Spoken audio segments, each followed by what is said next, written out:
Welcome to Hip Hop Now Podcast. If you're from the future, you know what to do. Get your ass out of here. Don't disrespect the legend. Hip hop is here to stay. Let's get right into the business. We are live finally at the Hip Hop 50th Town Hall. As everyone knows, if you have not been under a rock, this year, well, it was August, but the whole year we're celebrating the 50th anniversary of hip hop. I debate that because, you know, the Sugar Hill Gang and all that stuff, but whatever. But anyway, that's the official, time they're saying 50 years ago. Hip hop kind of jumped off. It was called rap, but it grew into culture called hip hop. So you've noticed that a lot of people are writing about it. Bloggers are blogging about it. There's a bunch of, limited series and documentaries and live events just jumping off about in and around the celebration of hip hop's 50th anniversary. And so officially, I think it was technically August, but I think we're celebrating the whole year. If we can all celebrate our birthdays for a month, we can certainly celebrate hip hop for a year, right, guys? It was August 11th to be exact. Oh, thank you. Yeah. Thank you, Rodrigo. I knew my parents' anniversary. They met at that party. What? So that's amazing. I'm a hip hop baby for real. Nice. Yes. Wow. Nice. So I want to introduce myself. For those of you who don't know, my name is Lisa Durden, and I'm going to be your host for today. But it's going to be a conversation more than it is like Q&A. But I wanted to make sure, along with my other producer, Steve Van Smith, who's behind the walls here running everything, to put together a panel of guests who are not just pioneers in the game, movers and shakers in the game, but they're students of the game. And also people who are kind of new to hip hop, but who have made an impact in the game as well. So we're going to kind of have an intergenerational conversation. I see folks popping in. Hey, Eddie. Hey, you guys. I'm glad you can join us. So let me just do a quick introduction, but I want them to tell more about themselves.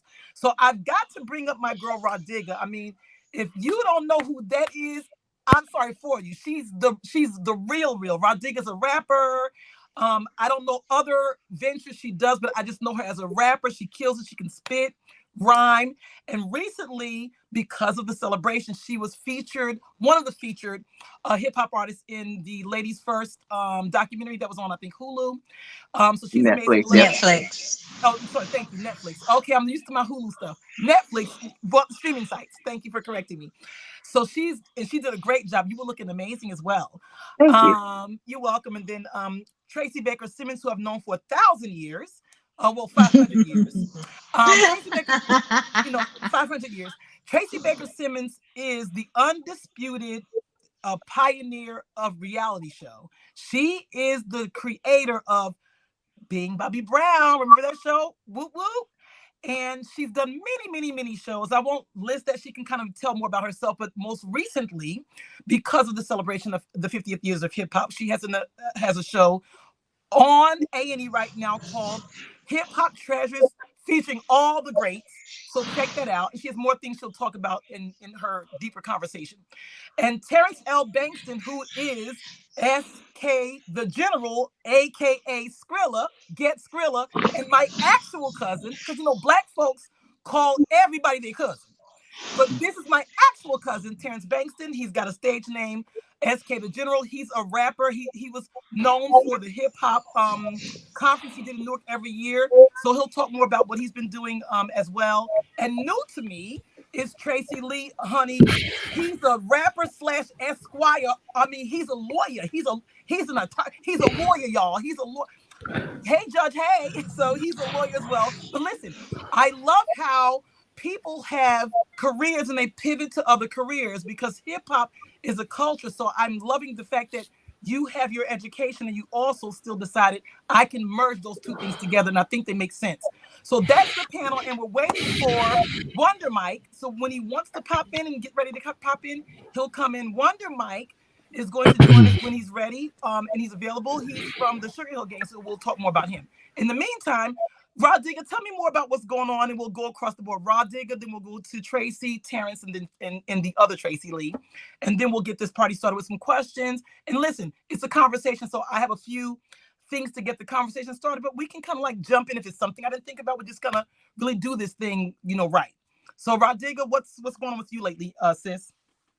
Well, I've been doing a lot of touring. I mean, I'm capitalizing off the 50 years of hip hop. They got bags for the old heads Honey, this year, so I'm getting it while the getting is good.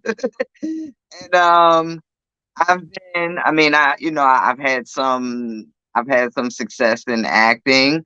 I also have a program called Lyrics Matter where I'm mentoring and kind of, teaching folks about the industry and all the things that needs to go into it. It's broken up into four components. I focus on the history because a lot of them don't, give enough time and energy into actually learning the history of it.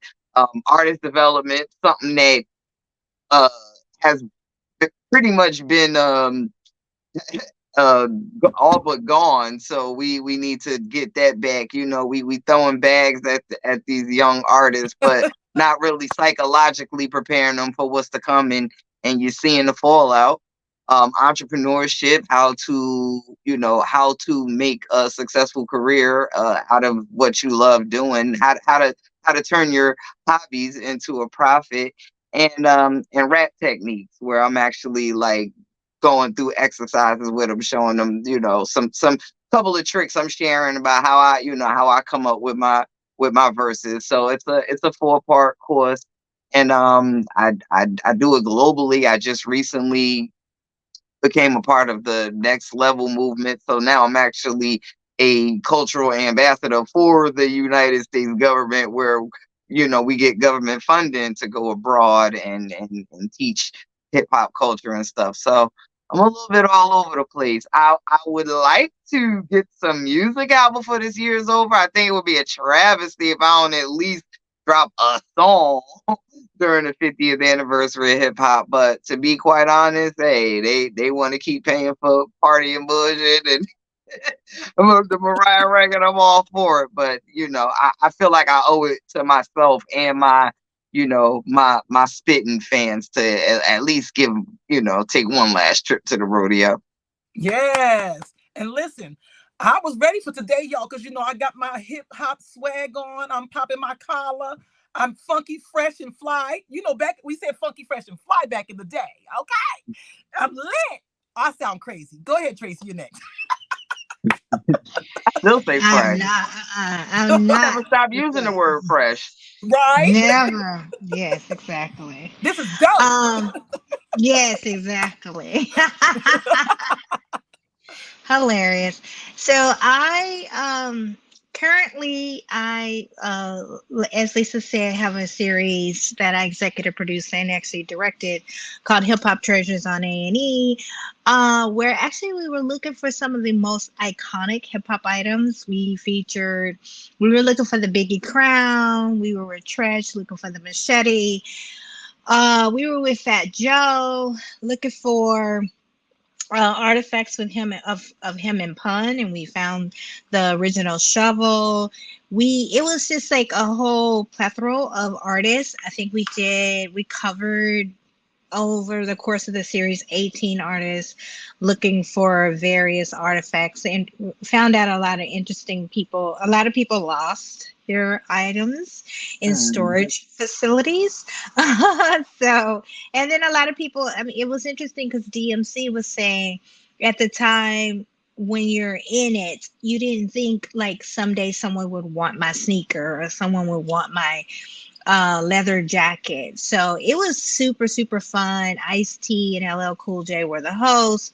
Yo-Yo and Cypher Sounds were the actual individuals that went out for the items. And Pete Nice and Paradise were the original creators of the series. So that was a super, super fun.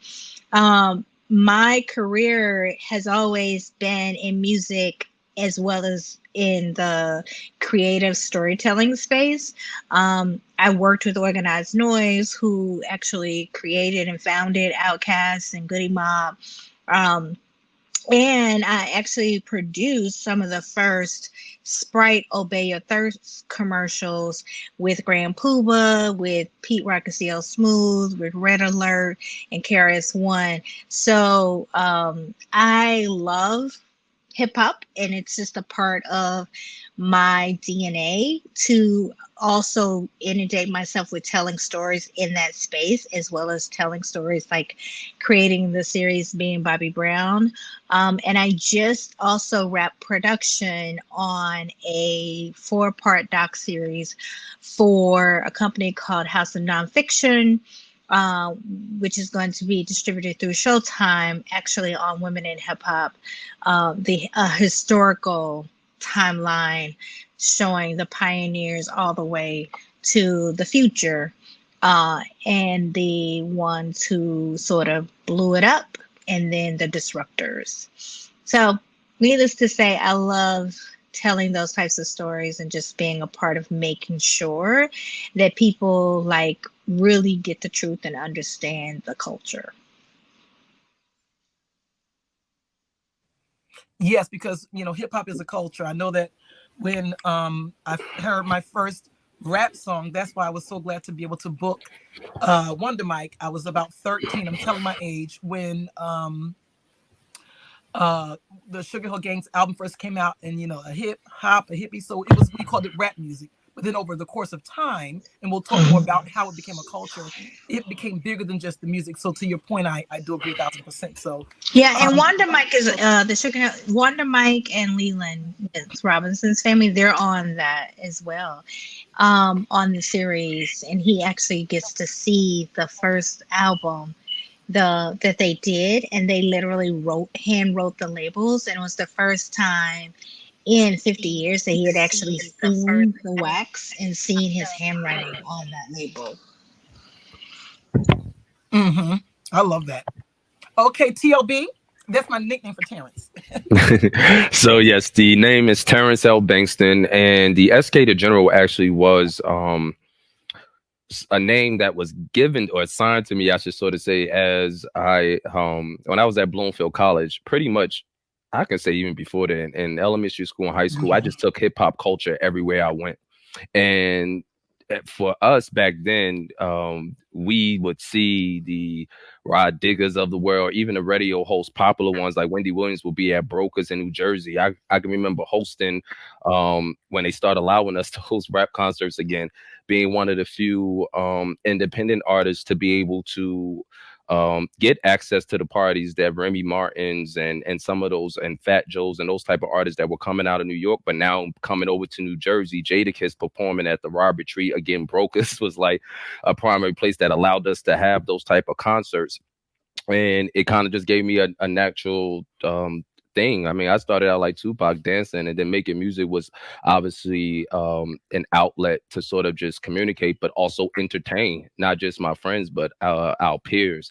And so that just, being on the track of just always being involved in the community and understanding that really hip hop was birthed from that, allowing us to be a voice or have a voice when we didn't. And so being of the 80s babies, I was born in 82, that always stuck with me. And so in 2013, when they said, folks say they don't support Jersey, and and I understand some of that is true, but what does support look like? And when you don't have a seat at the table, you can create your own table.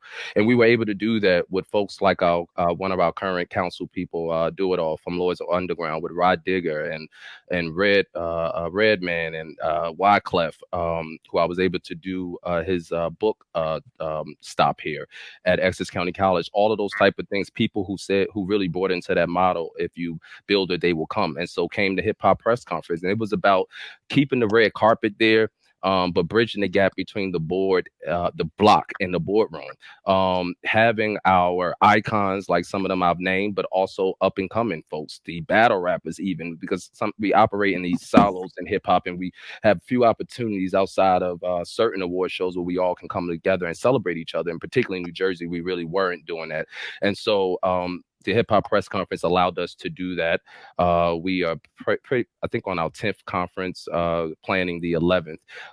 But it also allowed us to take curriculums which are still used. They're taught by members of our board and our co-founder, but they're also used as a template throughout Newark. Both within the school district, but also by governmental agencies, and also in East Orange.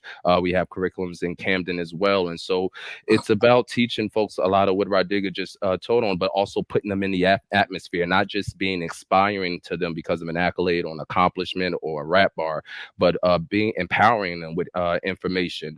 In a sense, the game is to be sold and not to be told. And we take a different approach at the Hip Hop Press Conference. We share it with those that are part of the culture and give folks from stylists to writers, to photographers, videographers, definitely the press, right? The opportunity Exactly. to come and see who we are and again, celebrate us all. Awesome. Thank you. Hey, Eddie, we're going to get to you later. Now we have Tracy Lee. Tracy Lee, you're new to me, so I don't know a lot about you other than, that you are just like killing. You've got brains and talent. Some people just have talent, others have brains. It's weird when you have both. So go on ahead, Mr. Esquire / rapper / spit artist / hip hop artist. So tell us a bit more about yourself. I'm just following in the footsteps of all of my colleagues up there. That's all. For everybody that doesn't know, my name is Tracy Lee. Just to give you a brief background, I enjoyed mild success in around 96, 97 with a hit called The Theme is Party Time, and released the album in 1997 called Many Faces, featuring the late, great, notorious B.I.G. on a record called Keep Your Hands High, and I also did the theme remix with none other than Busta Rhymes, you know what I'm saying, one of Rod's colleagues. And so, during that time, basically that was my opportunity to learn the business, because coming up during that time, a lot of artists were just concerned with getting signed, creating an opportunity or putting yourself in an opportunity for the world to hear you from a creative and musical standpoint. But a lot of us didn't really know about the business like that. So it was kind of like learning on the job. And so what happens is, when you finally get into the game and you finally, are able to, put these records out and put these ideas into the world, you understand that that's really only 5% of the game. The game is really about the business. You can have the most talent in the world, but if you don't have the right team around you, you don't have the right knowledge to be able to maneuver through the game. If you're playing checkers and not chess, then you can quickly, from that short period of success, you can quickly fall off, because there are other people that these industries and these corporations want to sign, and it's like a factory. You get them in and you put them out. You know what I'm saying? Because it's really about the dollar. So what happens is you get dropped. I got dropped in 2001. I worked on a second album, which was actually completed, but it was never released. It had the likes of a young Kanye doing production on it. It had Corrupt on it. It had Buckshot on it. It had it. I mean, it was really destined from a creative standpoint to be successful. But there were things that were happening in the building that weren't in my favor. So we get dropped in 2001, and so now we're searching for the next move. The sound had changed. Just the shift in and what people were talking about had changed. So I had to, figure this thing out. And so on my faith, you do a lot of praying, you do a lot of asking God, like, what direction do we go in? And so, those 5 years from 96, 97 to 2001, it was kind of like, okay, I learned some things. I found out some things about this game, and what is missing? Well, what's missing is somebody to convey to these artists what these contracts are supposed to look like. And this is coming from a perspective of an artist, not from the perspective of an attorney that's working in cahoots with the label. Of course. I'm saying, so, basically the epiphany was go to law school. So I decided to, take the LSAT and all this other kind of stuff. And so we get accepted at Southern University Law Center. First of all, I got my undergraduate at Howard University. We do okay. Bison in the house. Bison. Absolutely. HU. So we get accepted. We kept at HBCU. We get accepted at Southern University down in Baton Rouge, Louisiana. I attend in 2003. get my JD in 2006, passed the bar in 2007, and so essentially we've been a licensed attorney for the last 16 years. But we continue to make music, and so in the meantime, between time, release 3 albums, and actually we just released a new album, not on streaming platforms, straight to my website, tracyleemusic.com, called Different. And so this is where we are right now. Oh, nice. Clap for that. I love everything. We're going to get a little bit into the legal aspects of things like contracts, like publishing and all that. Because, I mean, on the heels of Puffy dropping that whole, I'm gifting folks their publishing, we can talk a bit about that and what that means, because we have a lawyer on the premises. But of course, I'm sure all of you have something to say about that. But we'll start with the inception of rap music. And I will say this, even though I'm not a rapper, I'm not a hip hopper, but I am hip hop for life. As you can see my outfit. But I do consider myself a person that is about the culture, because I think that there's many ways to share a message, to tell a story. So I consider myself a social justice journalist. So I think that incorporating all of those kinds of elements is really a part of hip hop beyond just the music. But before we get into the other things, let's talk about the music in general. So I say, and we don't have to agree, that hip hop started out just rap music. And at the time it began, people thought, oh, it's just a flash in the pan, it's going to be here and out. So let's discuss that. So my first entree into what is that was with the Sugar Hill Gang coming out with Rapper's Delight. Now, it's the debate where it began. I'm going to say Jersey needs to get its flowers for at least blazing the trail of getting it from below ground to above ground. So let's talk about where it started. I'm going to say Jersey is in the mix, but folks say the Bronx. Okay, let's do this. Okay, let's go. Oh God. Stop playing. Exactly. Well, Rod Digger already told you her parents were at the park.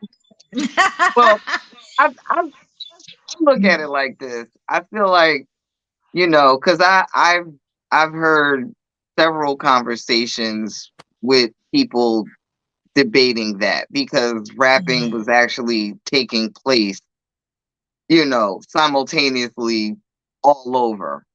I guess the component of the DJing, the party, is getting credited to Kool Herc, but there are debates about, well, there was rapping in the 50s and 60s, and then over here in LA this was happening, and then I would say, I definitely would say, none of this would be possible without Jersey, for a number of reasons. Hell yeah. Just hey, Well, yeah, that's the wax. the P-Funk movement alone, Jersey is definitely responsible for, I guess, the commercialized production of it. Sylvia Robinson, Sugar Hill Records. Prior to Jersey's involvement, it was Cyphers in the Park. So I would I would definitely say put some spec on Jersey. And to take it a step further, like I mentioned, the P-Funk, a lot of the most prominent sounds in hip hop are our Parliament sounds. Like without Parliament, there would be no Chronic, Dr. Dre, any of that. There wouldn't be any Eric Sermon and EPMD. So not only did we play a crucial part in the the expansion of hip hop, making sure it transcends past Parks, and now it's on wax, getting distributed worldwide. But we're also responsible for a lot of the sounds of it. So yeah, put some respect on Jersey. Thank you, girl. Put some respect on our names. The Garden State. That's right. Yeah. Anybody can jump in. There's no particular order. So if something new, you can just jump in. Yeah. I mean, I definitely agree. I mean, let's not leave out Cindy Campbell, who threw the party, because we always mention her and not the sister whose party he was working at. So I definitely want to pay her respect, but it's true. I mean, I just came off of 2 massive hip hop projects. So of course I've like read all the history that could be read and interviewed probably every person I could possibly interview. And definitely like Sugar Hill Gang, that was, Sylvia Robinson. That's when it became recorded, which is how history works. It gets recorded and then we Yep. know, because a lot of other things could have been true at the same time, but they weren't documented. Yep. So therefore, we have a flyer that said that there was a party in 1973, and then we also have an album or a record on wax, which was the Sugar Hill Gang. And so we know for sure those two things are true, and that's how it started from being documented and then to 50 years later being a culture, a multi-billion dollar industry, and probably this country's greatest export. Mhm. And I like documentation because I am a journalist. So when you start saying Yes. documentation, it's all up in my taste buds. I feel the hairs on my arms start to stand up. Documentation. And my mother's from the Yes. South, so she would say documentation. Drop the U. So Yes. before we get to the next two people who want to chat about that, don't forget, if you're watching, we're taking questions and comments. We're going to get to you so you can be a voyeur and watch, but we are going to make sure your comments or anything you have to say or questions, we'll get in and we're going to address those too. So this is going to be all a nice little town hall. Who wants to jump in about the inception of how we started with just the rap situation and then it grew into hip hop? So do you Well, want to, anybody else want to talk I about that? think Jersey took a pride in making it about hip hop and not just about rap. But we also displayed that we can rap really well, make great commercial songs, and sell a lot of records. And so I think because we didn't have our own mainstream radio stations or things like that, folks kind of hated on Jersey. But those that know the history, particularly folks in my generation, we remember the Outsiders bringing Eminem through. We remember Kanye coming over here. It was called the what is it? Not just the battleground, but the training ground. I remember when New York guys would be so excited that they were going to get signed or had the opportunity to get signed, but in order to get signed, they was coming to battle regular guys on the corner of New York. But we always, when our artists came out, they just was amazing from the beginning, unapologetically Jersey culture. We're gonna have a good time. We're gonna have some crazy ass beats. But this is gonna go mainstream too. Fuji's coming out with 15 million records. Rod Digger's pop singles. The partnership with Busta Rhymes. Those things wasn't happening for Jersey. But people wanted us for a reason. They didn't want to compete with us. Really, it seemed like a lot of the record labels in New York now. Everybody can get signed anywhere in the country, but we only could get signed in New York if that's the lane that you wanted to travel. But so much time was invested by all of these icons, from the radio personalities again to publicists. They didn't just live and shop in Jersey. They hung out in Jersey. They mastered their craft here. Off and motivated by a lot of our icons. I mean, we were having icons producing icons back to back. Legends. Nice. Right. Did you want to chime in on that one, Tracy? Well, I mean, salute to Jersey all day, all day. But as the lone Philly representative on, Ah, you know what I mean, I that's got right. to speak on our behalf. So, with regards to the rap music, rap music, as we know, Mute your mic while Tracy's talking. You guys mute your mic if you're not talking. Thanks. as far as rap music is concerned, no doubt about it. Sugar Hill Gang, basically the label out of Jersey. That Sugar Hill Records coming out of Jersey in 1979, that commercially put it on the map. But if we're talking about hip hop culture, that's when you, like Rod alluded to, you got to go back to 73. You actually got to go back a little bit further when you talk about the other elements. So this is where Philly comes in. So so there are elements to the culture. There's hip hop music, rap music. You have graffiti, b-boy, breaking, DJing, and knowledge of self. So when you start talking about the graffiti aspect of it, there's a cat by the name of Cornbread in the 60s. Now people, like to equate, actual graffiti, the art of graffiti into the trains and the tags in New York. But there was a graffiti artist by the name of Cornbread in the 60s who, you know, and again, there are debates. There are always debates of who started where and when and how. But, you know, Cornbread is one of the cats that they kind of credit as, you know, the first, you know, modern graffiti artist tagging on walls and trains and things like that. And that was, you know, bred out of Philly. But then as you fast forward, you have somebody like by the name of Lady B, you know, who, Mm-hmm. you know, started with regards to getting airplay on the radio. You know, she started with an AM station, WHAT in Philly, and then later moved on to Power 99, where, you know, now you're starting to hear hip hop music during the daytime. Most times, you know, back in the day, it was late at night, it was, you know, and it was one day a week or, you know, just on the weekends. But she is credited for starting, you started hearing rap music, hip hop music in the daytime on Sundays from 12 to 4, and it was for a 4 hour block. It wasn't just for an hour. It wasn't, you know what I mean? So, you know, Philly has, and then you had labels like Pop Art, where a lot of cats that came down from New York, especially where you talk about Roxanne Shante, they couldn't get deals in New York. You know what I'm saying? So Right. they had to go elsewhere. So Philly was one of those stops. You know what I mean?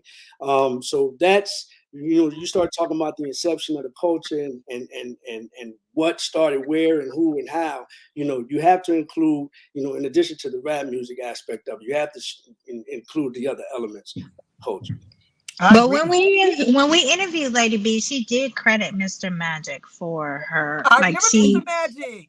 yeah, she said in our interview with her recently, she explained that she broke the Philly world, like in putting hip hop on, but Absolutely. she was like basically past, like her inspiration was Mr. Magic.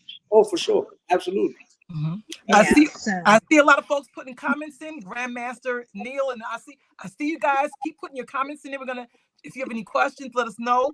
We have our producer Steve and Smith. He's gonna try to get everybody in. He's gonna put your name there, and we're gonna kind of address things. Even if you make a comment, we'll make sure we read your name out there and say, here's what you have to say. We can just even address comments. So don't be shy. Put them in there. We will have enough room. I'm seeing you guys now. Lovely. Now I what I'm wonder if we should be saying. Well, I don't know though, because the thing is that in '73 it was a party and it was a DJ, I was so gonna, you just no took, one was rapping, yep, right?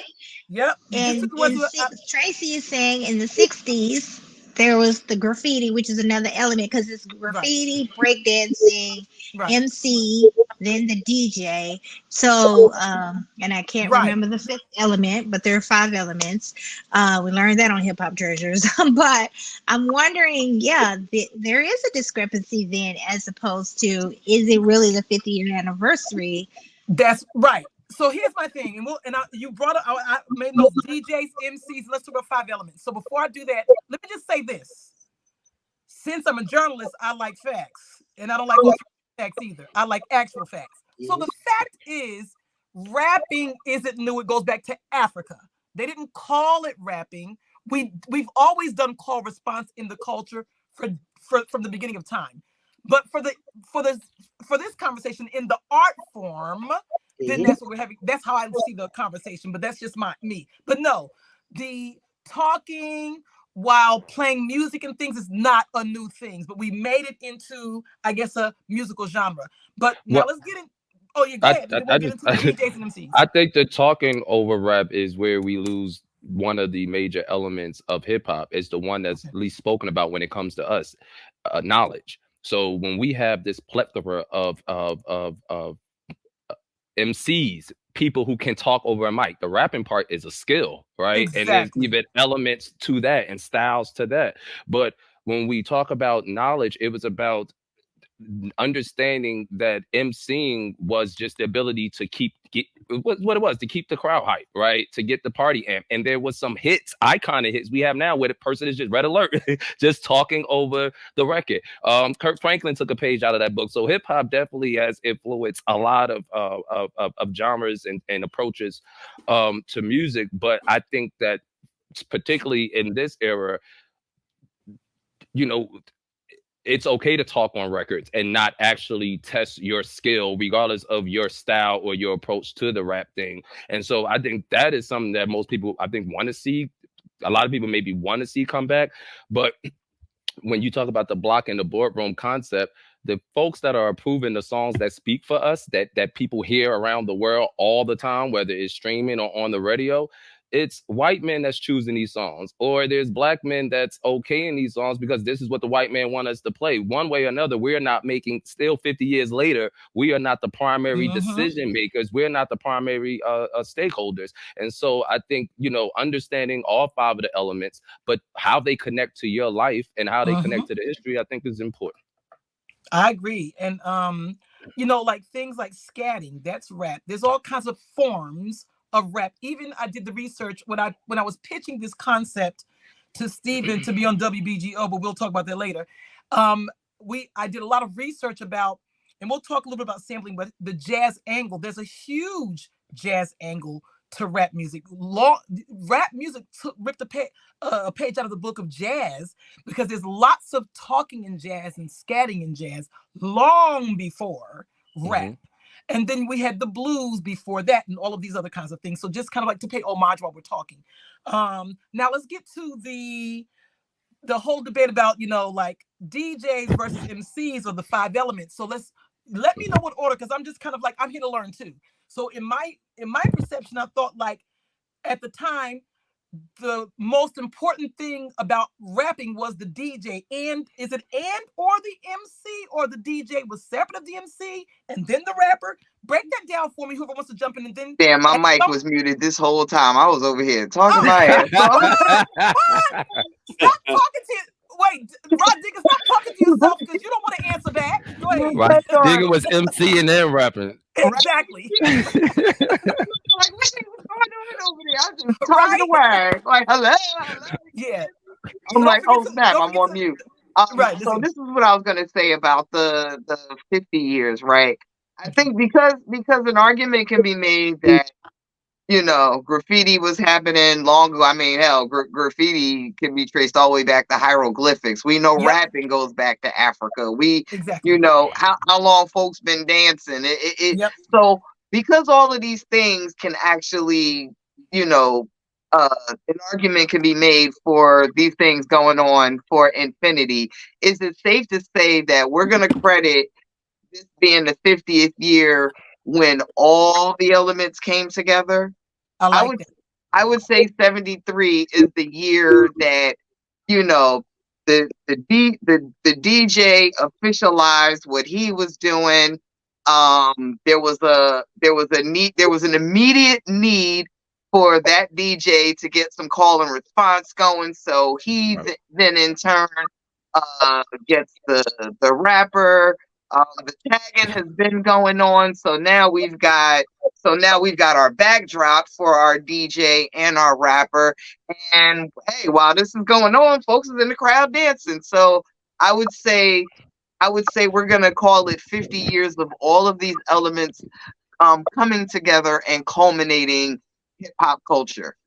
Right? I love that. That's a safe. That would be the official. I think that's fair. That's fair. Yeah. Basically, when it came to be, or when it emerged, it all pretty much came together. Well, when they all came together, because we knew these things were happening all over the place. They came to a head in 73. Well, actually came together in 73. Digga, they also decorated and graffitied the cardboard that they danced on. They broke when they was breakdancing. That's that right. was a part of incorporating the art too, and they spray paint clothes, jeans. The women definitely did that. That's right. So then the question becomes: when was the term coined? Because it wasn't coined in 73. No, the term hip hop. Yeah, that's Melly. Yeah, they gave who did it? Was it Melly Mel? I think it was Melly Mel. Well, it was termed or Cowboy. And correct me if I'm wrong. With the Sugar Hill Gang, when Kaz wrote the line, the hip, the hop, the hibbit. Like, there we go. You know what I'm saying? Like, it wasn't coined until then. Yep. Well, actually, they said it, but it wasn't coined. Like, he coined it after that. Yeah. So they give him the credit. But if the person who put it on wax put the phrase on wax and they did coin it, because we can't have it from the Well, baby. the thing is that I don't think that they were calling it when they were saying the hip, the hop, the hippity hop. They wasn't saying this thing that we're doing is called hip hop. Oh, They gotcha. were just saying hip, like skip, Hot scop, dance. whatever. Uh-huh. They were just Okay. saying that. Then Melly, I think it was either is Melly Mel or Scorpio, one of those two. But that's on the show too. They basically, I'm like, seriously, I'm gonna go teach hip hop after this. Uh, like literally, I feel like an encyclopedia because I had to like go through this history with all these different people. Um, and the interesting thing is which woman was first. That argument is out of this world. But basically, after that, it was when he coined it and said that they were gonna call it hip hop. Gotcha. And then that, and I think that sort of stepped away, even though mainstream was continuing to say rap. Right. They basically decided that this would be a thing, a culture that we would call hip hop. And yes, rappers, people Yep. who rap existed in that culture, but they basically sort of bubbled up. What Rodriguez is saying is this emergence of all of these things. Right. And let me so I want to circle back to make sure. So I love this. So we're not talking in any particular order. We're just kind of making it work. I'm seeing people popping in. So we're gonna take your comments at some point. We won't wait till the end. We'll pop some things in. I have to get a couple of good questions out, and then we're just gonna kind of take it to the audience and roll like that. So back to so now we see the origins. I love what you said, Rodrigo, about the origins. Kind of like, was this wonderful like soup or salad? All these ingredients hopped in the bowl or hopped in the pot, and it was marinating, and then boom, we have a soup, right? Without a bowl of soup has elements, and then we call the whole thing soup. So I'm going to look at it as soup or a salad. The salad has many elements, and then you're eating a salad. So I think I think I can roll with that one. So let's break this down. Early quote quote hip hop, meaning rap. So we have the DJ, we have the MC, we have the 5 elements of hip hop. So I'll let you take the 5 elements since you just did the show, Tracy. But we'll break down the DJ. So I always thought that the DJ was the MC. So is the because before the MC and the DJ was the attraction, not the rapper. So talk about that, and then you might want to talk about like how did it shift from that to that. So let's begin with at least the beginning. So is the DJ the MC, and then why was the DJ and or the MC the attraction and not the actual rapper? Who else wants to take it? Because once again, I don't know if the rap like when Grandmaster Flash and those people were doing parties, they were the stars. They were, the headline, the big deal. It wasn't like, honestly, we have like videos or photos of like even LL trying to meet them because they were rocking the party. Think about it. So they were the sexy, and then it started to emerge into people realizing that they could actually rhyme on those beats and become a part of the party with those individuals. Rodrigo, you have anything to say about that? Because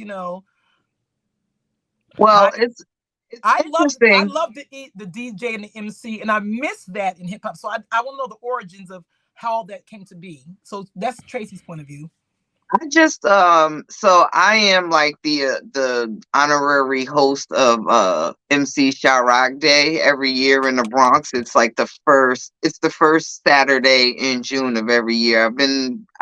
This was probably my third or fourth year doing it, and it's always interesting to meet like all of the pioneers come out, and it's so interesting the things that they did or that they started or that they created that you don't even think about, but it's like, oh wow, like that's still happening. Like I think I met a young lady, and forgive me because I'm an agent artist and everybody's name escapes me, but she's like, yeah, I'm the first person to tell the crowd to say oh or to say it. I'm like, really? Oh, this was a woman. Wow. There's so many people, throughout the course of the day, each year, there's always someone. I was the person that started this. I was we were the first group. And it's funny, Tracy, that you mentioned about, argument about who's the first female. Cause I to my knowledge, Shyrock, excuse me, is Mhm. the first female in an all male rap group. I mean, I Yeah. know there's BNG. I know there are other women that existed at that time, but to my knowledge, she is credited with being like the first female in an all male group. And as of late, I'm seeing her get her flowers. So I mean, I think that's a beautiful thing if that is historically accurate. I think we're starting to like now peel back the layers. Like, okay, before Shantae, before there was this person and this person, but I I guess it's safe to say it was the DJ because the party is the music technically. If I even being a rapper myself, if I had to debate that point with somebody, I would say it was probably the DJ that started it all, of course. And I mean, and if you're artistically inclined when you hear music, you something come whether you trying to rap or even for the singers, it's like harmonies just innately, that's just us as a people. Like we just born with something. And when you hear music, when you hear a vibe and it touches your soul, like you get into it. You grab a microphone. Somebody probably, the spirits probably just took over somebody one day. They grabbed the mic from the DJ, like, or maybe the DJ was having technical difficulties, and while he was working that out, he needed somebody to keep the crowd going, and somebody just grabbed the mic. I mean, that's just what we do, and Right. I could see I could see that happening. Something innocently forming from that. Yep. Okay. Now, Um. and to Rod Digger's Good. point, Tracy. like the music is what, back to what she said previously, the music is what brought the elements together. That's right. The elements Yeah. living on their own, doing whatever they're doing, but the music culminated everything. So Mm-hmm. to me, it would have to be the DJ. You know what I'm saying? Mm-hmm. I agree. Um. So in the early years of hip hop, we had this phenomenon of, the DJ and the scratching. And really, I missed that in the DJ element, you had to be a student of music because we had a lot of music. I mean, today people slam and you don't even know what they're about to play, but you had to learn the music because in the early stages of rap music, before we called it hip hop, you know, I'm going to say the success of rap music was, I'm going to say mostly um, due to the sampling because even Rapper's Delight was a sample. So let's talk about the advent of sampling before we call it sampling. If you look at most rap songs, especially those early 70s, 80s, and even into the 90s, everybody sampled James Brown and all these other people. George Clinton, I mean, everybody. So let's get into this whole sampling thing. I don't know if they paid folks, but I think they pay them now. Why do you think that? And I kind of liked it and didn't like it. I liked it in the sense that it kept our trailblazers alive, right? James Brown never sued nobody. He said, at least I'm now relevant. So I do like that even if you didn't know it was a James Brown sample, you heard it before. So even young folks, as we were hearing these samples, was like, that sound familiar. So let's talk about the sampling thing. I kind of liked it and didn't like it because I feel like make your own shit, but I get it. Mhm. So what were your thoughts on that whole sampling thing? Because that's very strong in rap. Very strong, even still today. Well, it's the break. Before Yeah. we start sampling, it was the break. You Right. know what I'm saying? You found Uh, that spot in the record, and the DJ caught that spot, and you brought it back before you even, like, sampling didn't come into play until people started making money. Now it's called the sample, but before that it was the break. The DJ caught the break, caught the sweet spot of the record where it was the groove, and kept bringing it back on the two turntables. So that is the essence of, you know what I'm saying, the thing we call hip hop music, or the thing we call rap music. It was the break, and that's, James Brown, because of the way that he, you know orchestrated, I like to say, his music and his drums, and being on the one, like, that was some of the funkiest, easiest breaks that you could find. You know what I'm saying? So and the whole funk element. Y'all mentioned Parliament earlier. It's like the basis of hip hop music was built on funk. It was built on the break. It was built on the drum. So, before we even get into the sample, it wasn't the sample until you could start making money off of it. And people didn't think about, whether or not you had to clear the sample until the Right. post got popular. You know what I'm saying? Okay. And I think familiarity works. You see the same thing where we would freestyle over familiar records, right? It's the person can rap over a beat that was unfamiliar, but we listen different. We get into it different when it's a beat that we already know, and so we started jacking beats, they called it. So I think that in a sense, um the whole sampling piece, or the or producers using it as or DJs honestly using it as a break in the record, kind of inspired, as most things, what we see happening today. Anybody else want to take that? And if Sampling.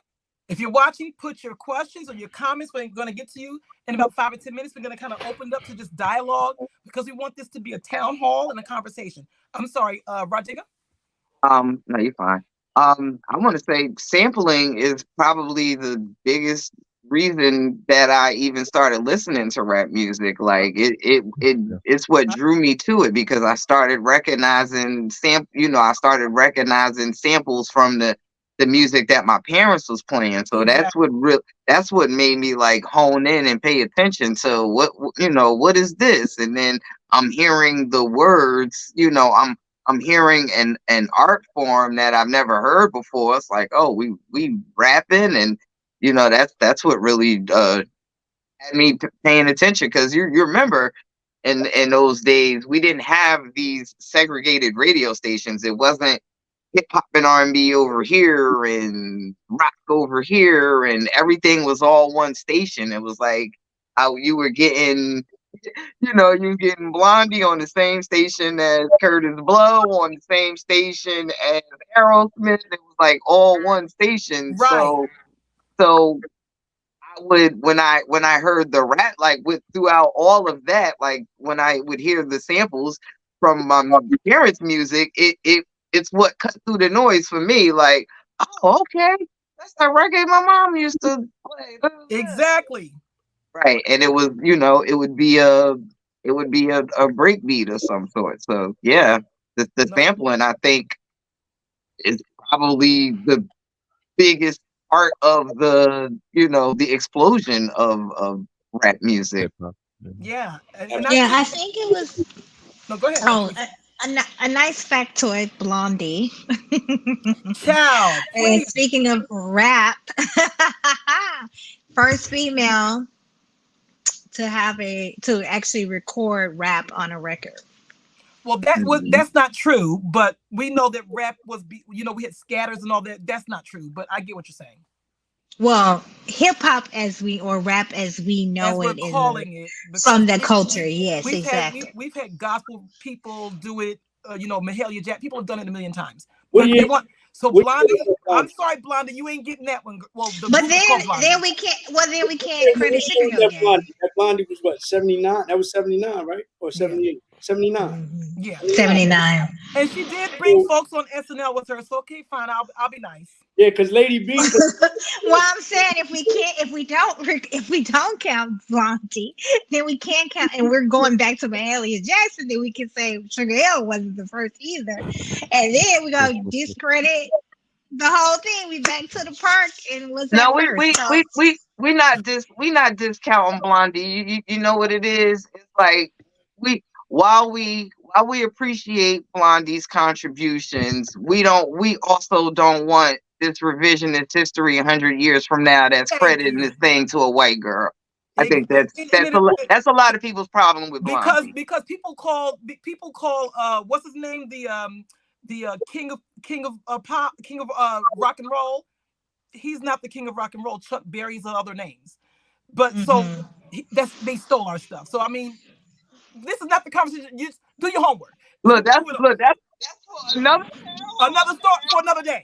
But anyway, another day. But you get the point. But anyway, so no, I got you. I follow you. I can let girlfriend live a minute. But anyway, so so Tracy, really quickly, and we won't need to spend a lot of time on it, but I want to, because I know that you just did this film and you learned a lot. So talk about the so-called 5 elements of hip hop. Is there 5 elements?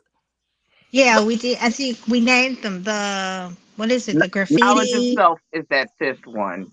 Okay. Yeah, oh, so graffiti, breakdancing, the MC, the DJ, and the MC is the rapper, Okay. and then knowledge.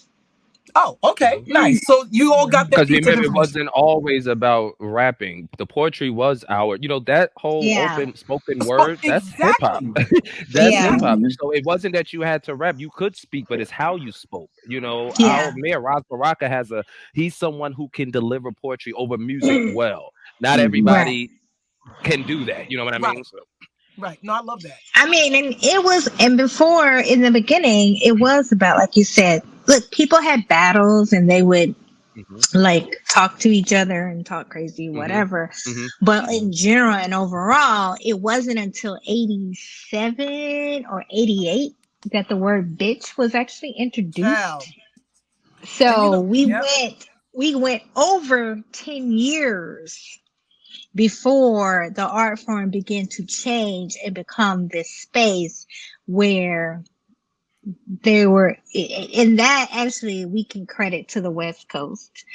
Uh, because I can't exactly remember now, but it was a West Coast artist that Mhm. actually introduced the word and Yeah, that's a began term. and That's a the term of endearment. It started out as a term of endearment on the West Coast, and now it's now mhm. it's.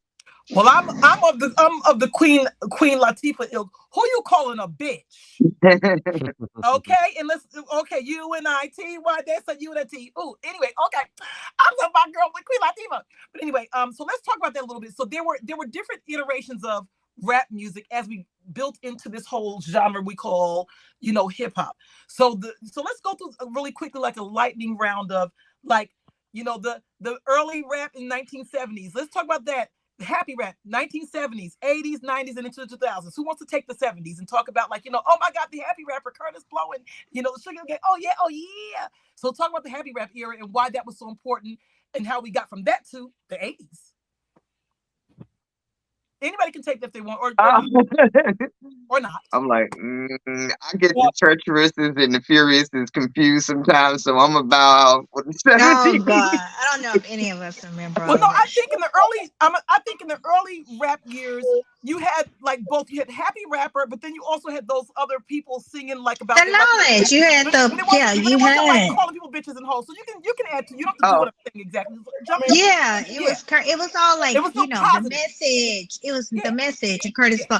I mean, honestly, and I heard this from Andrew Young that the initial fear of rap was that the fact that we were speaking knowledge on Right. records and that it would almost be like a cattle call. Like they were afraid that we would use the music to share information and to potentially incite a movement. So they feared the power because basically it was a way, like, think about how people rap and what they're saying and the colloquialism of it and how we understand what they're saying and other people don't understand or know what's being said. So there was a big political sort of pushback on it out of fear that Mhm. that would be our sort of like code language, that would become a code language. Hence they probably participated in inciting the negative to it and pushing the negative because that's think about that's the happening first right now. one. Exactly. Exactly. Mhm. Yes, exactly. So go. Anybody else? Roger, you wanted to jump in, and anybody else can chime in. I'll just to piggyback off Sister Tracy there. I mean, hip hop as we know it pretty much is the came right on the heels of the civil rights era. So a lot of the early and active participants in hip hop are children of the civil rights movement. So we kind of grew up with the power to the people. I mean, keeping it a bean, Gil Scott Heron is really the first person I heard rapping. That's what I was saying. Yep. When I was on mute, I was saying Gil Scott Heron is actually the first time I really heard rapping, and just the messages that he was conveying. So I feel like that then that kind of carried on into the party. So now you've got the party, you rocking the party, but the message is still the message, like literally and figuratively. And I feel like fast forward 50 years, the powers that be got afraid. Like at first it was cute. It was cute to have Public Enemy sharing the stage with Beastie Boys. It was cute at first, right? Oh, this is a thing. We all gonna make some money. But then they started noticing that folks were getting smart and waking up and actually cleaning up. And it's like, oh, no. Let's pull it back. Let's pull it back.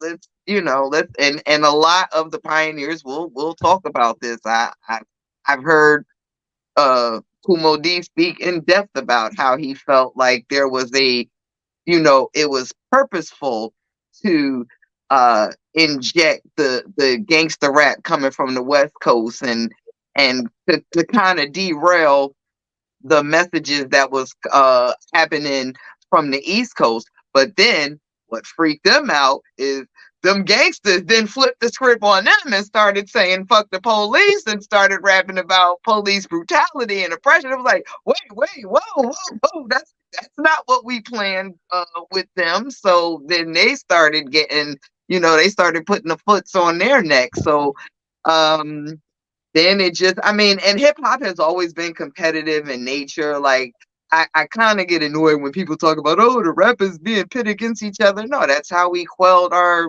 beef. That's what we did. So that's not the problem. But I feel like now, fast forward to today, there are deliberate and conscious efforts to keep the rappers fighting. I've heard Little Durk say that he was offered money to keep the online beef going with Tekashi.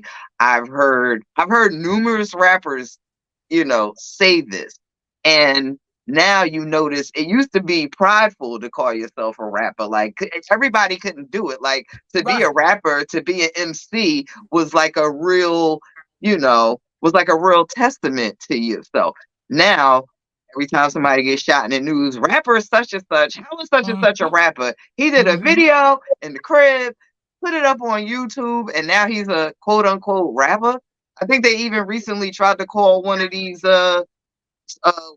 school shooters a rapper. Some white boy that recorded some video on the gram. It's like, so now they're using rapper to to replace another word. And I feel like mission is accomplished. Okay, women with the crowns and queen and who you calling a bitch. We done went from that to now we on all fours on the red carpet. I mean, they did enough on us. They did. And also the messaging of it too. Yep. Like we popping mollies, we sipping on some scissor, It's like, look, words permeate. When we were growing up, we were like, sticks and stones will break my bones, but words will never hurt me. Words won't hurt you, but they will shape your mind and they shape your thinking and they shape your thought process. And basically, I think that if we don't figure out a way to reel this thing in, like what kids think is cool and what's happening in our communities. It's one thing when the guys were initially rapping about what they were seeing and experiencing. It's a different thing if it's like, this is, and I don't care if a rapper is like, I'm driving a Bentley and I'm da-da-da. I don't care if they're, if they're flossing, I get it. Guess what? We could call that manifestation. But rapping about first of all, I really don't want to hear about another girl's cootie cat. I'm good with that. But most importantly, I'm like, girl, I'm so good on that. Say something else. Tell me something else. Let's talk about how we're gonna get the first female president. Something. Come on. You know, we went from an era where this thing was feared because of if they feared that it could become a code, then why would you not think that they would not be manipulative and strategize for it to have negative energy and messaging to destroy? Now we are literally the rapping Dalmatians ourselves. The culture, like now it's a whole culture of rapping Dalmatians, and Terrence, and then you send in, you know, then insert Jack Harlow to bring the real back, insert Drake to bring the. I mean, it's hey, listen, another Terrence, town hall, I, another day. I think that Terrence, that's where the talk about industry come in. the transition from, you know, the 70s days and how we got to be here today, and what do you feel about that? That is it up I and think the down? big I think one of the significant differences is you know, before it was even if you didn't know what you were doing, to just do better, to do well, to represent your community, your family well was the intention, right? And so now you have so testimonial rap or testimonial poetry is always great, right? I love good sex bars, just like, you know, women I know love vagina monologues, right? Which for some people can be uncomfortable to sit in. So hip hop has always been very abrasive, very bold. I just don't know if it was always bold in action as it was in our intentions. So when we got the big record deals and we got the big record labels, we also got more writers, and in a culture where it's taboo, rappers are rare, that you can't have ghostwriters, you can't help people write your song, you got to write everything. Whereas once you get into the industry and when you look at how we transition to the now, when most of these rappers or these artists or whatever term we want to use, these talents, right, are assigned, they're being put into a contract just like anybody else. But a lot of times, what they're saying, whether they're male or female, is not something they've lived, is not something that they may know about. They are reciting, not writing. So that's a That's a whole fact. another thing. And you can, and then again, and in our culture, it's taboo. So these folks can't. We're gonna criticize Cardi B if she tries, if she speaks and communicates with politicians the way she can. You know what I'm saying? That's how she talks. But when we have tons and tons of male rappers, let's just talk about them, because women have been pillars and stepping up and taking those hits on behalf of the community for a long time. Male rappers can't, 40 years old, can't formulate full sentences. They can't have conversations like the last poets did in the late 60s or early 70s, where people like President Rich and Nixon, and come out of there with a deliverable. They're not a Marcus Garvey. He was doing poetry on Malcolm X's birthday in the late 60s in New York. That was hip hop culture. We've gotten so far away from that, and it has to be dirty. It has to be nasty. It has to be hateful. And when the white artists get the opportunity to go into the studio, they get the mass production budgets. They get writers on top of writers, and they don't have to feel bad about that. And again, allowed to make a lot of money off our industry. You know, Eminem, he is the greatest selling rapper of all times. Now, I'm Eminem put in work like anybody else, can rap and write his ass off. But if you're not giving our greatest rappers who can write their ass off too, Right, and who has that right, kind of talent and work ethic, the budgets, the right, opportunities, the access, the same, it's right, inequity even in hip hop. And it's right, right. our thing. That's the part Right. that's heartbreaking, because it is ours. It does belong to us.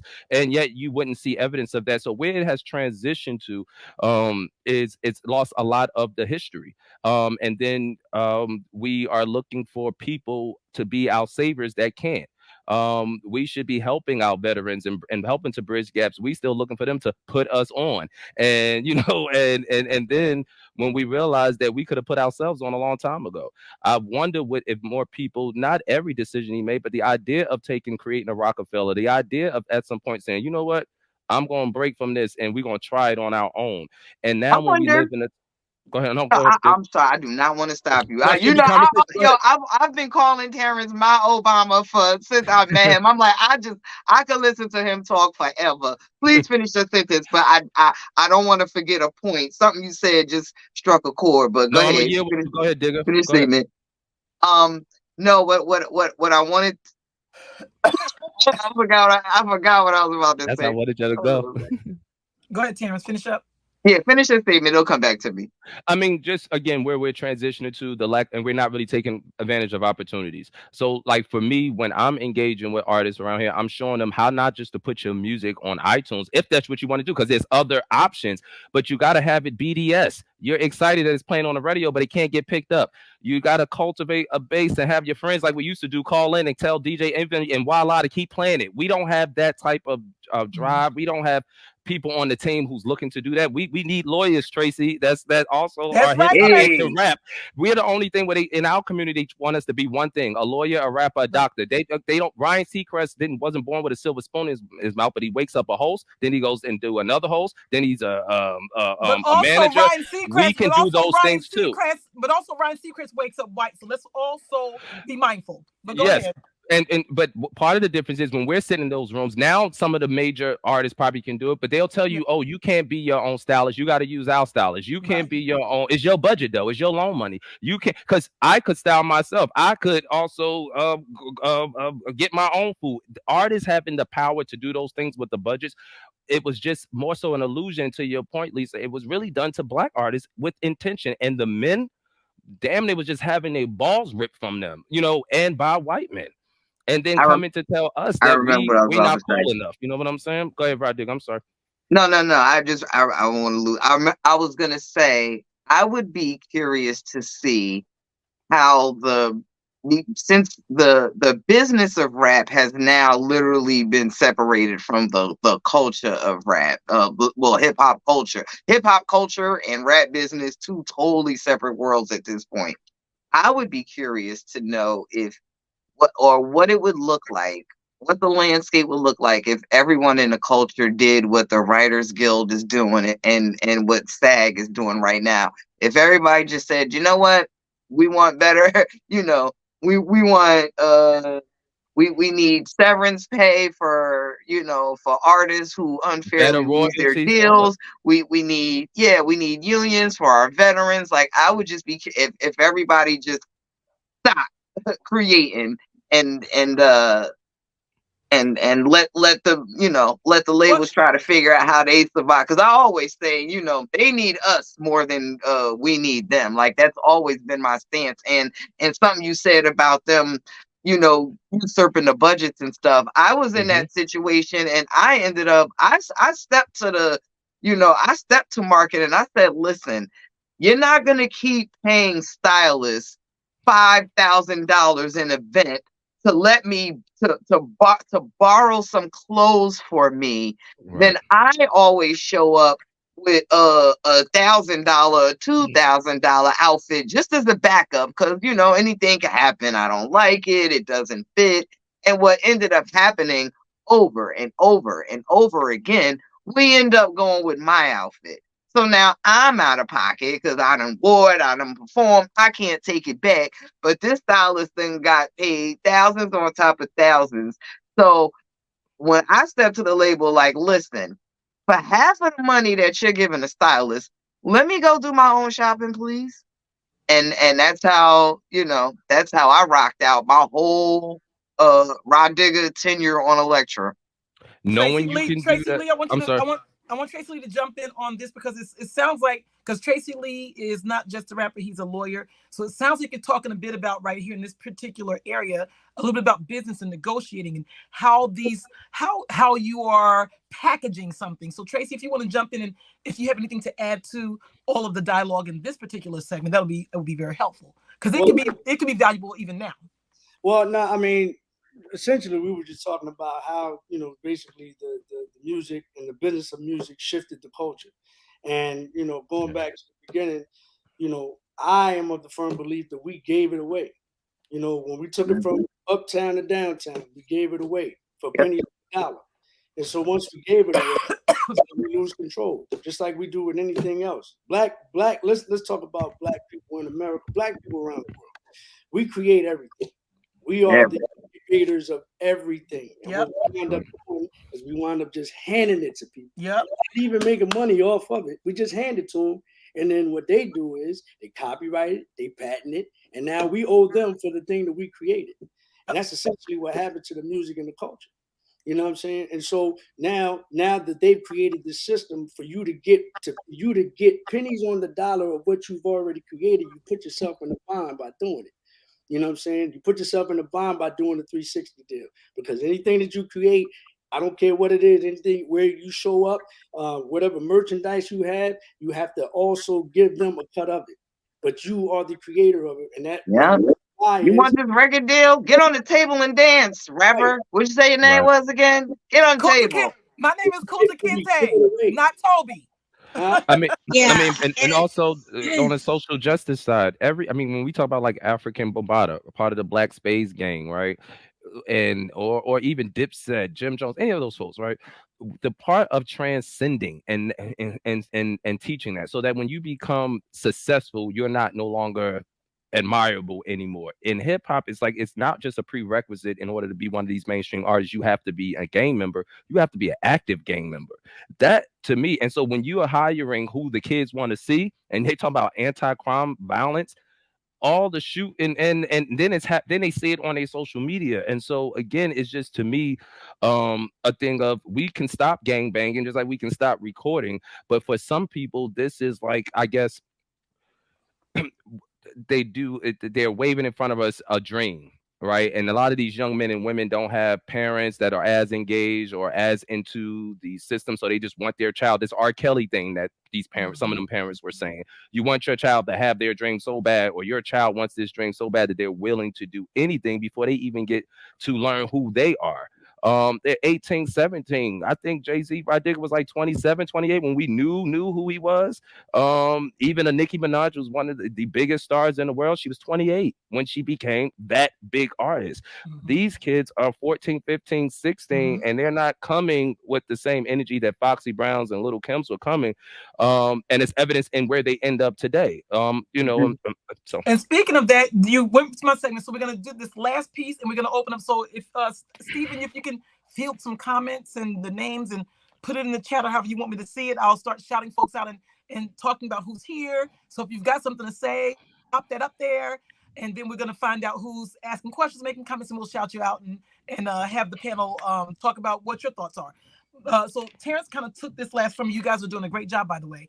So whenever we start talking about hip hop, and we can run off men's names, we don't ever use women as examples. So I want to give women some love and give us the flowers like I did some rapping. So let's talk about the evolution of women. This is just about women, and then we're going to open up to the floor, folks watching. So let's talk about the evolution of women in hip hop, because I felt like that was an evolution too. Just like we had hip hop with men, from the happy rapper to the gangster rap and all in between, and the bumps and the rumps and the credit card slap of the crack of the lady's ass, when whatever, and then the genie pants. But we do have an evolution of females in hip hop too. So I thought my perception was the evolution was in the beginning for women to break in, they had to look like dudes. They dress like dudes, they swag like dudes, they walk like dudes. I'm saying dudes as in, masculine swag. Then it went from that to I'm popping my coochie open and I'm Little Kim and I'm bending down and I'm twerking. Now it's all from there to like, UNITY, and then now we've got, wop, wop, wop, and the wop, wop. I mean, I just don't know what's happening. So can we talk about female rappers and the from the humble beginnings all the way to 50 years, however you feel like you want to share your thoughts on that evolution. And I'm going to say, Rodriguez, you can start because you are a woman in hip hop. And you were one of the originators. And don't be haters because she was one of the originators. Go ahead. I know. I feel like I always get put in the golden era. I'm like, y'all know I was a 2000s girl, right? But no, it's cool. I have an old soul. Let me say this. The reason, and don't take this as a not you. I wasn't saying you do it, but I'm gonna say this why. You know why you put in the golden era? Because we don't have consistent female rappers. We had a lull. We always have lulls. So you always have men in every era. Because for a long time, we had a period where there were no female rappers for a while. Now there's a bunch of them now. So we have these lulls. So that's why it's not like ongoing. It seems like I wasn't in the beginning, but you actually were, because we didn't have. I totally get you. I mean, so I'm literally, I feel like I'm a direct descendant of Queen Latifah, MC Light, and Shantae. Like, those are the three, those are the holy trinity for me as far as females go. And I carried that spirit all the way through my career. Like right as I was like getting ready to pop, the prototype had shifted to, and then came with the pussy pop pose, and so it kind of put my back against the wall a little bit, like, oh shit, well, what's gonna be my selling point? And that's when I just made my selling point about I write my own rhymes. I write my own rhymes. Like that just literally became my mantra. And I was like 99 pounds soaking wet. I ain't have no boobs, no booty, so I wasn't showing any of that stuff off. I just made it about like writing my own rhymes. And I would say from there, and like I said earlier, because hip hop in its inception was literally on the heels of the civil rights movement, I feel like there was that Black queen pride. And not to say that it doesn't exist today. One of the things I am happy about today is that which differs from my era, is that you almost had to be a token chick in the clique in my era to That's be true. successful. There are a lot of females, Sonya Blade is one of them. I feel like there are a lot of females that wasn't really attached to any identifiable crew. And I feel like they just didn't go as, reach the heights that I would have liked them to go, for no other reason but the fact that they didn't have that, that male crew attachment. So fast forward to today, the women are running circles around the dudes. Like, they don't have to be attached to a crew. It doesn't have to be a male cosign. Like, as a woman, like, you can literally just come out and pop. And that wasn't always the case. So that is the evolution, as far as, that is one of the positive evolutions. Now, the messaging, I feel like, it has always existed. Uncle Luke had stuff going on. I do feel like there is, again, me and my brain. I do feel like there is a concerted effort to make that the poster children for, women in hip hop. And I think that once upon a time, it was art imitating life. This was a way to express what was going on in these underserved communities. And now it's completely the opposite. Now it's life imitating art. So now you'll have these seemingly modest women in real life feeling like they have to take it off in order to be successful. You got these artists, these rappers that just want to make music, but in order to get a record deal, they have to enlist in a gang. And, and then everybody's surprised when they get in a RICO charge and they're like, oh, no, I was not part of that. It's like, yeah, this is what's happening. It's like, getting a record deal or, signing a recording contract shouldn't be a death sentence. So, but we want to keep it on women. But as far as the women, I would just like to see more balance. I mean, Rhapsody is the name. That's a go-to name for everybody. Oh, I know real hip hop is Rhapsody, but there's 100 Rhapsodies out there, and just like there's 100 Sex Pistols out there. Let's take the time to celebrate them all and create the balance so that they all get that shine. And I can't confirm or deny that it's not purposeful that those girls don't really get that shine. How is it, how does this, I don't want to call people out specifically, because I feel like every artist has the right to afford themselves the opportunity to change their life. If that's what you're doing, that's the kind of music you making, rock out. I put it on the powers that be that elevates this and keeps this. Like, look, there's no reason why Lady London does not have a deal. Does not, you know what I mean? So I don't think that is, I don't think that is not on purpose. So those are the things I would like to see change with women. Sorry, the long-winded version. Well, Okay. it feels like it's the same thing that's happening with the guys, with the male rappers, it's okay, we're pushing up the ones that are, basically Hmm. disrespecting our women, talking about drugs and talking about gangs and all of, and all that kind of that type of stuff. And the same thing, it's like the more you can talk about, I mean, I think like we went from Salt and Pepper, like this liberation of let's talk about sex, let's be responsible, let's be honest, Hmm. and into this era of where we got to where the women were like, okay, we don't want the men basically using us as a pawn, Hmm. or the video vixens and things like that, and exploiting us. It's our body, we're in control, we get to talk about it, we get to flip the conversation on you. And that led us down this path with the with everything, anything goes. And basically, um who was it? I think one of the artists, I can't remember now, that said, "Oh, now we're in our pussy rap era," and Mm-hmm. hopefully it's an era, and Mm-hmm. those people are able to transition this into other bigger things or platforms. But Mm-hmm. it is true that it is what's being pushed, and Yeah. it is what's rising to the top. And Hmm. it is, I mean, it's still a reflection on our community and our It is. kids and Mm-hmm. our girls We and our Adam. we are Yeah. just anybody outside of the continental United States. We are some bonnet wearing twerk machines.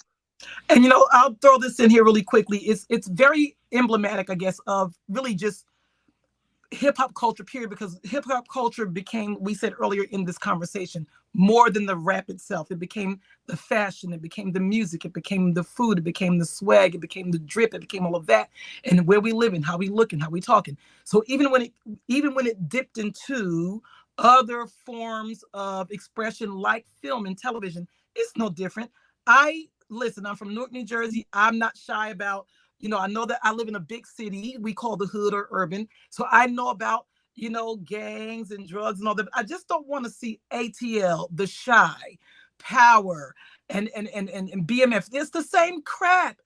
Bang, bang, bang, shoot them up, big dookie necklaces and chains. So it's the same thing. I don't see anything different in the culture, even when it comes to film and television. It's all about hip hop. So again, I like a good crime show, but I like watching Lifetime sometimes, or Hallmark. Can't we have the diversity and the nuance? So it seems like what sold was only that. I don't mind, yeah, a diversity in those things. I don't mind, wet ass pussy, you're twerking and booty popping and whatever. But all I'm seeing is crotch, crotch, crotch, coochie, coochie, coochie, crotch, crotch, crotch.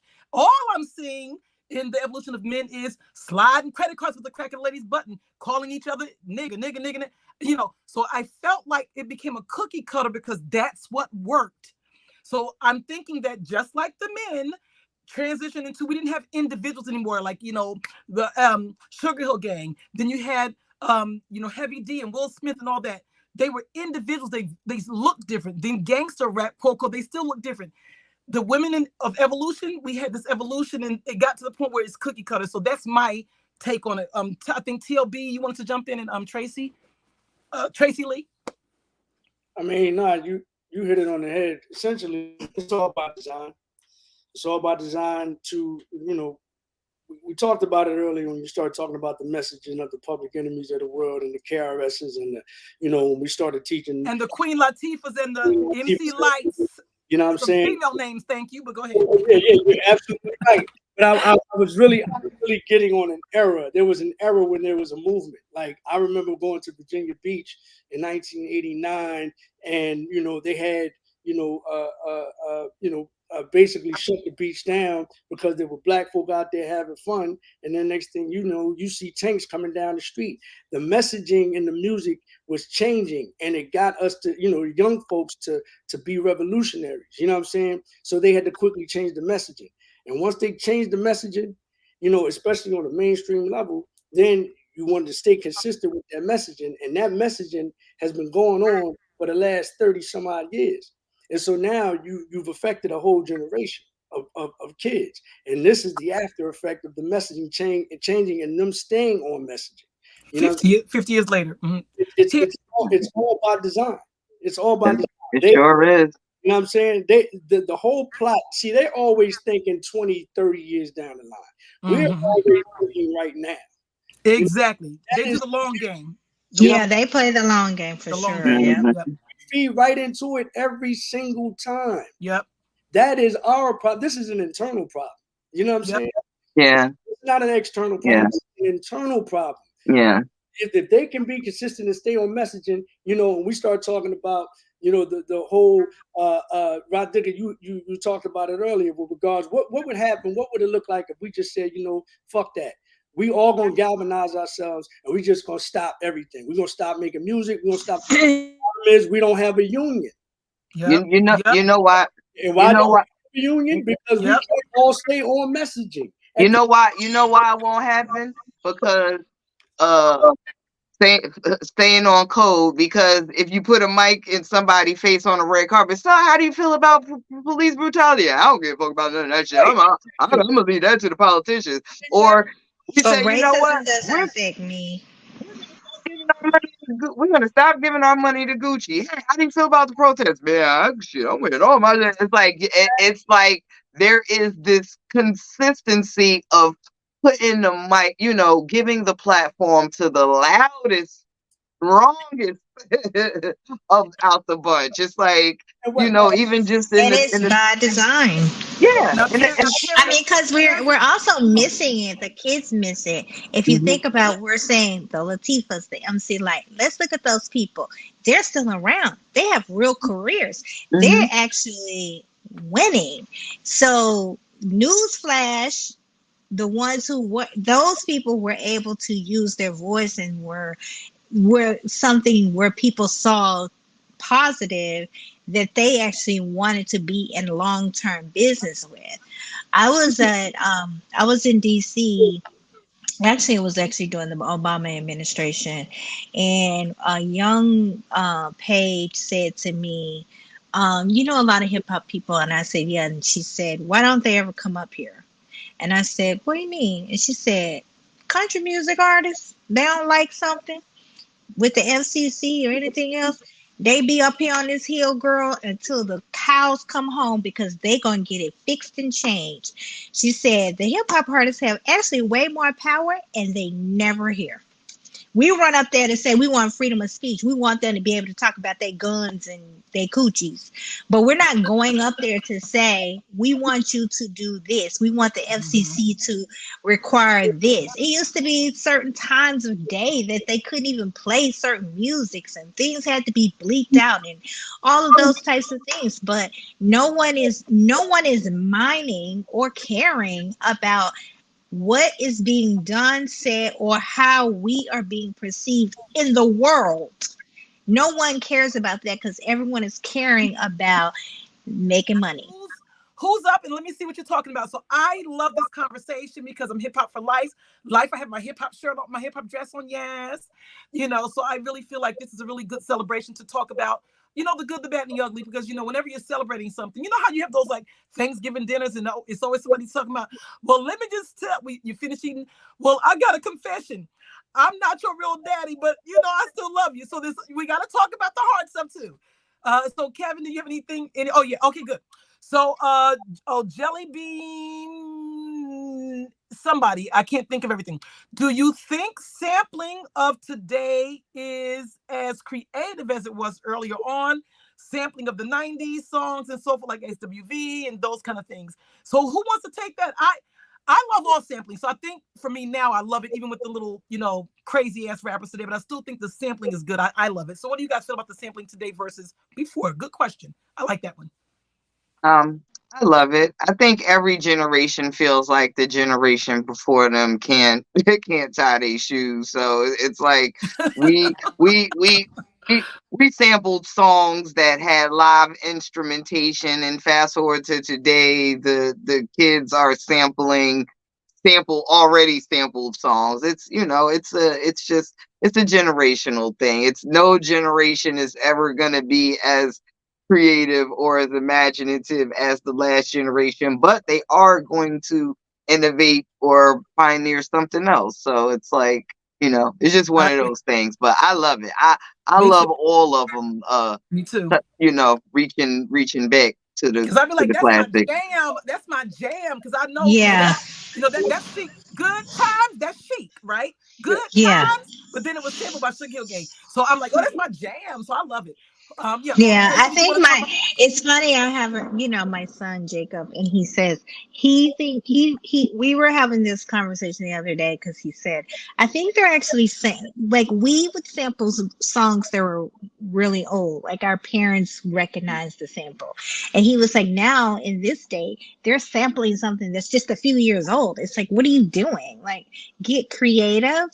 And also having the opportunity to work with producers like Organized Noise, I do feel like one reason that we did have sampling in hip hop was because those artists didn't have the ability to pay to have live instruments come in to play. But I really appreciated work, like those guys. We had literally a record store. Like they had like literally a complete record store where we were just taking records and doing what we call chopping up the beats, and then we would actually bring in live musicians because they came in under Curtis Mayfield. So we had live musicians come in to play because honestly, sometimes if you were trying to sample something from a big rock group, they might deny your sample. So we also had to learn to say, okay, we hear what we want it to sound like, but now we have to make something different because we may not be able to clear that particular song and things like that. So I do think that the kids today would have no clue how to accomplish that. For those of you who are just joining us, the reason why Tracy knows so much about music is because her humble beginnings was, I think, in A&R, and now she's a producer, executive producer. Nice. So it's very similar. She's had 9 lives, much like Tracy Lee. They've done everything. Tracy Lee, you had something to say about it? Yeah, no doubt. I also think it's what you're exposed to too. Because yeah, I think so too. If you want to generalize it, or what you may hear on the radio or what may be popular, then I can see how you could take the take of, well, it's not that creative. But I happen to be surrounded by some young cats that are students of the game and that know how and have studied the masters, have studied the premiers of the world, have studied the Pete Rocks of the world. And so they've adopted that form of production as young kids, you know what I'm saying? And so they know how to, get busy and chop a sample right and turn it into something else, you know what I mean? So I think it's really what you're exposed to.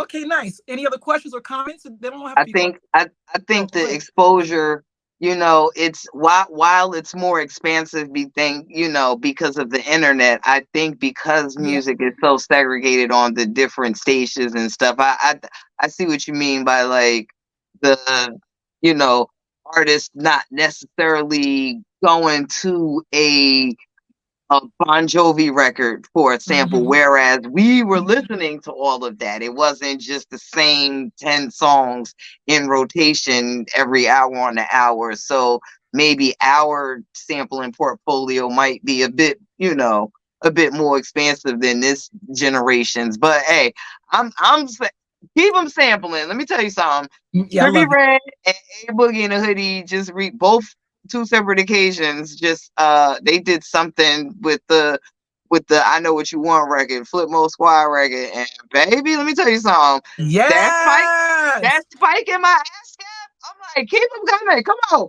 Yes.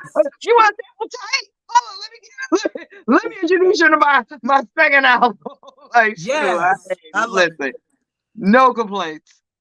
Next question or comment, Stefan, our producer. Okay, so Carl Madison, hopefully you're still here with us.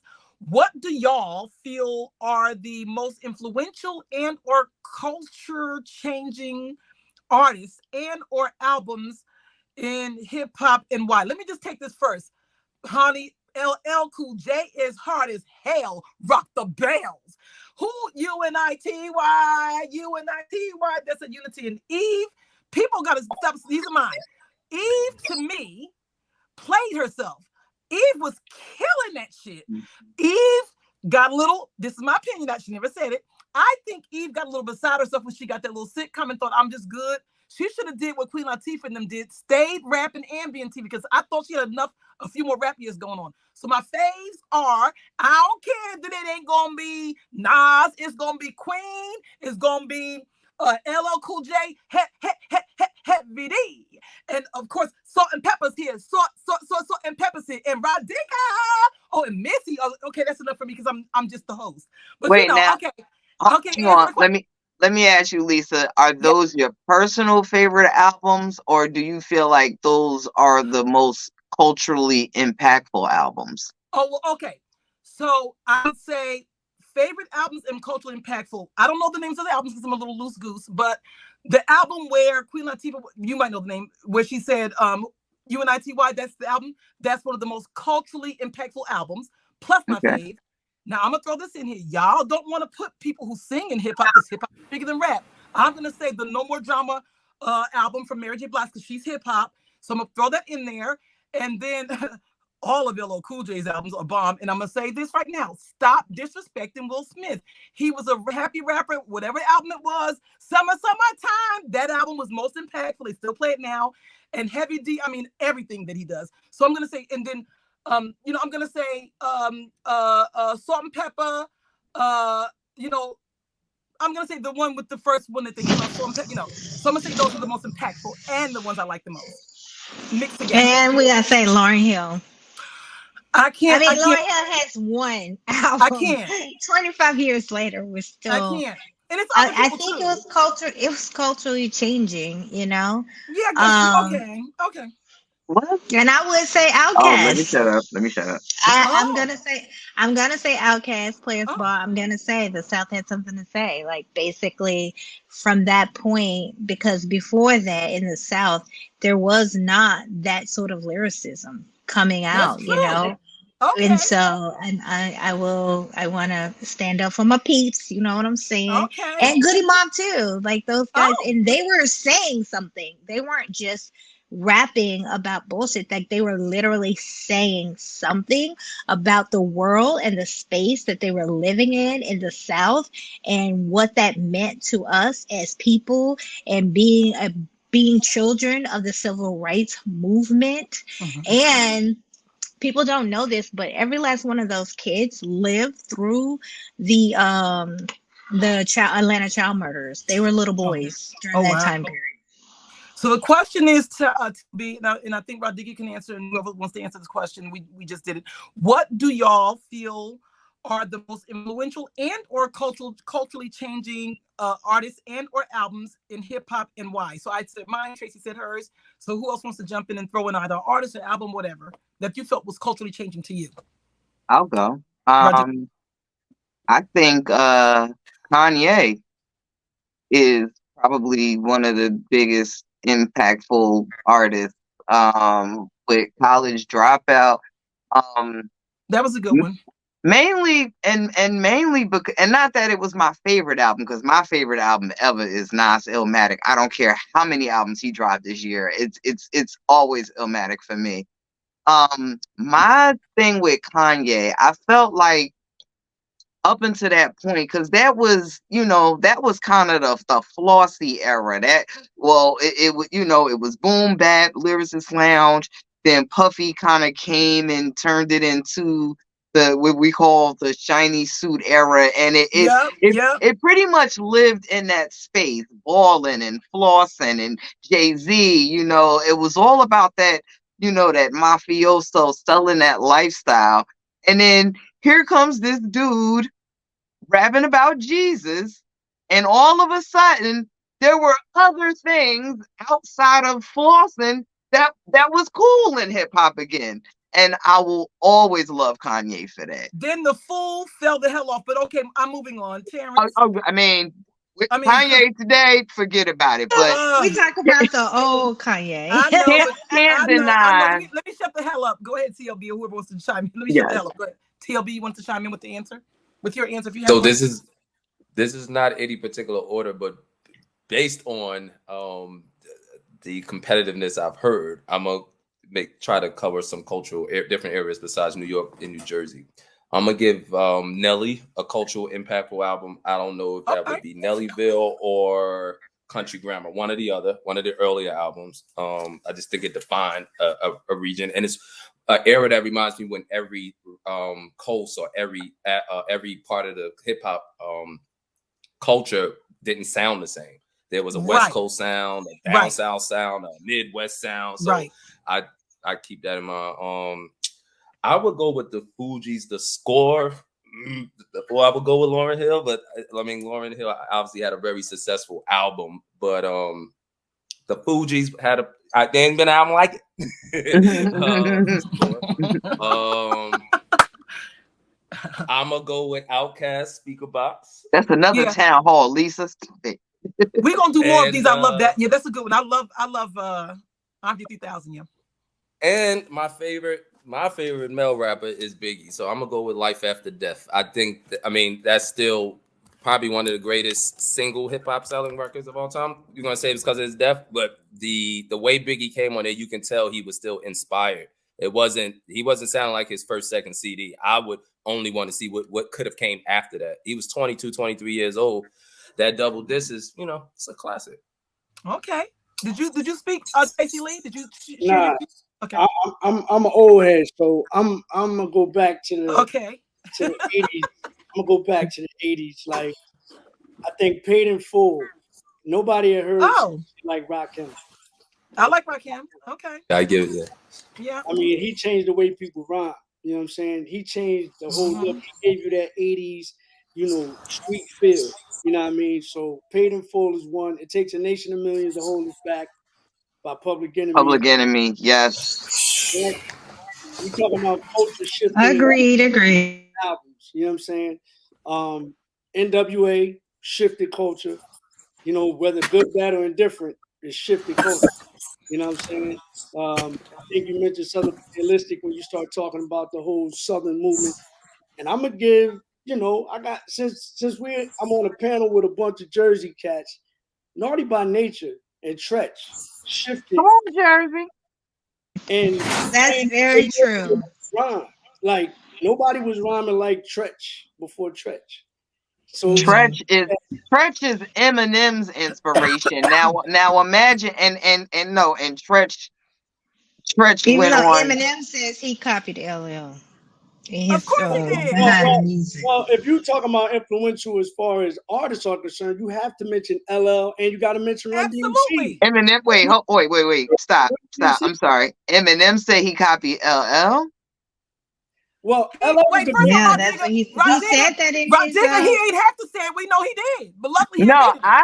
But you know why? I was always under the impression that because I've heard him out his own mouth say that Tretch was his inspiration. You can smoke a spit.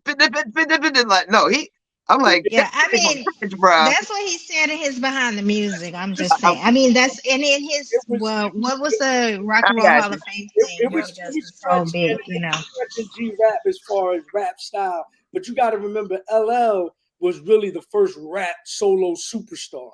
That's true. That's true. That's My baby daddy. Yeah, that's true. That's definitely true. Yeah. But crazy endorsement deals and brand deals, people dressing up like them. And think about Naughty by Nature. Think about another in the midst of gangster rap and everything else happening. Here comes these guys that are singing happy hip hop hooray. And like they basically were like, yeah. But still street. That wasn't no light record now. Right. Yeah. Jersey that's what I was saying before. Jersey, we didn't play. We came out swinging with records that nobody else made. Tracy Lee has some more stuff to say. Tracy Lee. I'm just saying, Run DMC, another one. Culture shifting, like they changed the landscape of what 100,000%. Yeah. Yep. So we have two more questions, and then we're gonna wrap it up. So we have two more questions, and thanks for sticking around a little longer because this is fun conversation. So what's the next question? And we're gonna see if we can comment. Fam, my glasses, I'm getting a new pair. I don't have them yet because my insurance didn't pay for it, so I got to buy it in cash. So Fam 79 says, what part of current hip hop demonstrates cultural elements? I guess they all do, but what do you think? I have nothing to say about that one. Who wants to take that or take a shot at that one? Or I do need you I need clarity on that. Does he mean one element or does he mean all of the elements?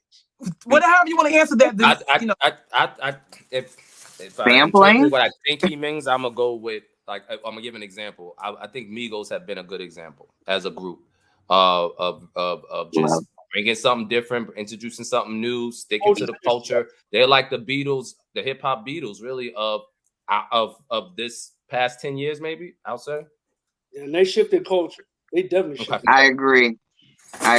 Hip hop Beatles might be a stretch for me, and I'm Beatles, from Atlanta, but I still Beatles would is a not. stretch. I'm like, okay, Beatles. yeah, no. No, Who would you but compare them? arguably, but arguably, top 5, 10, if not 5 greatest rap groups of all time. No question. Who? The Migos? The Migos, I mean, absolutely. producing their own sound, creating Absolutely. their own sound. This is not something that was just put together. It was really their idea, and it works for all of them as individuals, and they was just iconic as a group in a short period of time. I'm just, And Takeoff was rapping. I'm sorry, like well, he the one. He the one. I'm that's the first thing I hear in a song. Like, Yeah. it don't matter your twang, your however you flipping it. Like, my ear is designed to catch the vowels and the syllables that you rhyming together. And Takeoff was listen, okay. He's the one. And he was the producer. Genius. The sound, their sound. You know what I'm saying? I can tell, and I can tell. Interesting. They changed the way. Yeah, Tracy Baker Simmons. I'm thinking though, Takeoff didn't take off like that. Yeah, I think that they were. He was the engine behind them. Yeah, I respect them a lot, and God rest his soul. Definitely gone too soon. Yes.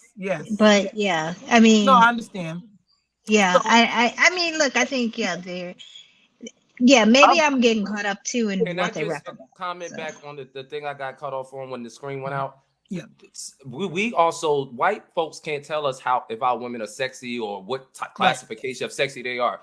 I wanted to say, Digger, in my college, we had Dirty Harriet on the wall, Lil' Kim on the wall, Foxy Brown on the wall, Lauryn Hill on the wall. And everybody had their own swag demeanor on the wall, behind the bed, by the pillow, on the front, looking towards the door.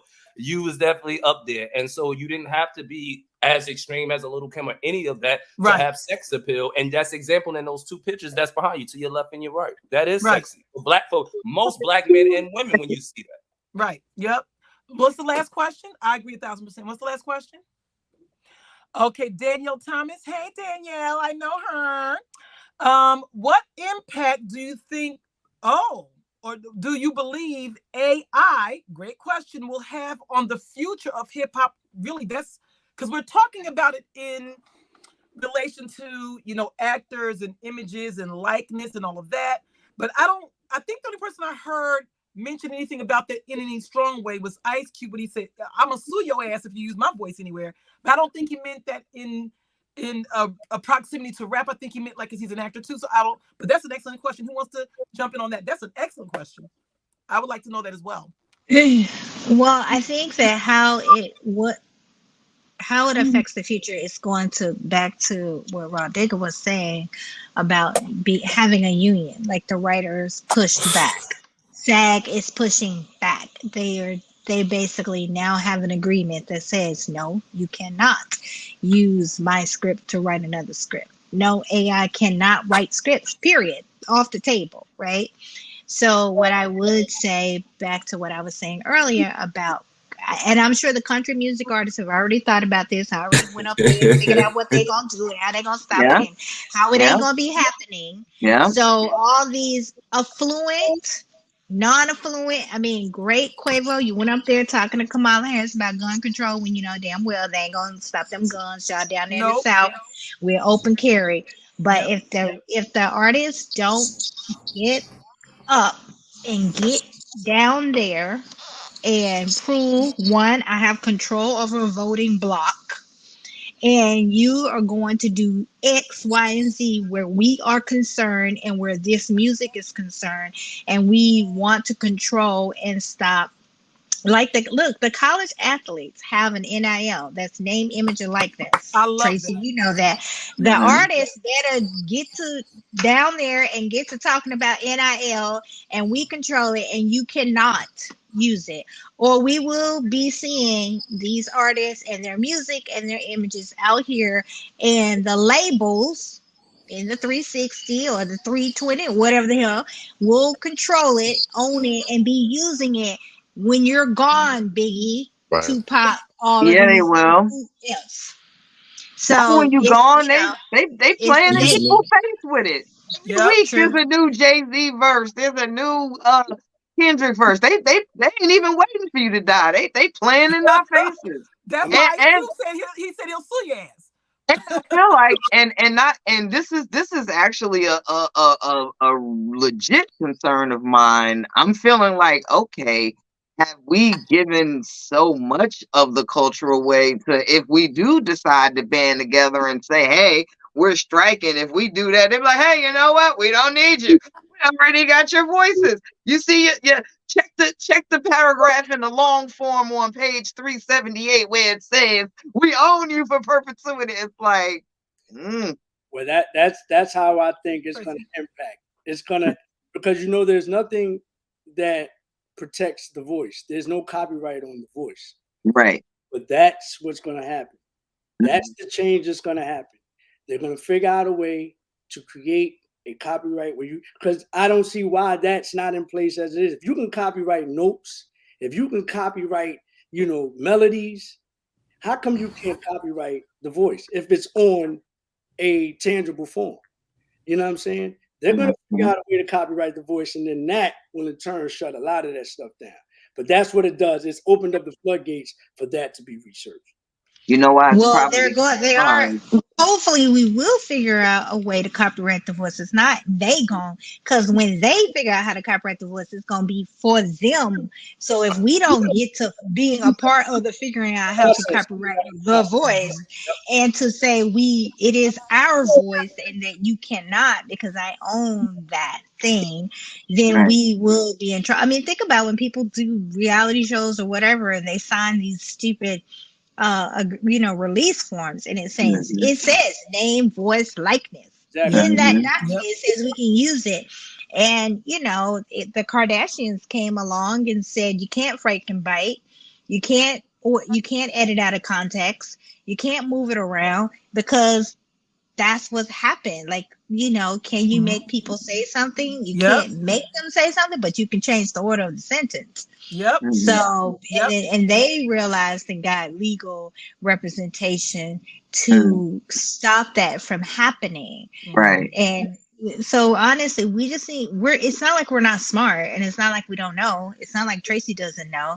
But Yeah. now we need to get behind a person like that. And we need the big dogs to show up with Tracy down there Yep. and get in the FCC ass and everybody and say this is what we want and what we want to happen. And honestly, culturally, that's where we need to be going. Like we're worried about the wrong stupid thing. Y'all want to go to the FCC? Who driving? I I'm got driving now. Hello. Just so I can snaps y'all on get the up. know, I'm petro. ready. I'm rolling. just so y'all know, the belly of my car smoked because it's 27 years old. But Hey, I just put some snaps on antifreeze the in that petro. bitch, and I keep going, and she's fine. Yes, Okay. exactly. So TLB, did you want to say anything about No, I'm AI? I'm I'm I'm just listening, agreeing, and enjoying it. Yeah, Absolutely. me too. So I'll do a lightning round. This is the last thing. So all of you guys who joined in and asked questions and listened, if you were just a voyeur and you weren't asking questions, but you were enjoying watching, I appreciate it. This is our first hip hop 50th town hall. We can do more town halls, but they won't be called 50th anniversary. Oh, wait a minute. How the press is Clyde. They deserve so much credit. Clyde and Jabo, they deserve so much credit. Yes, thank you.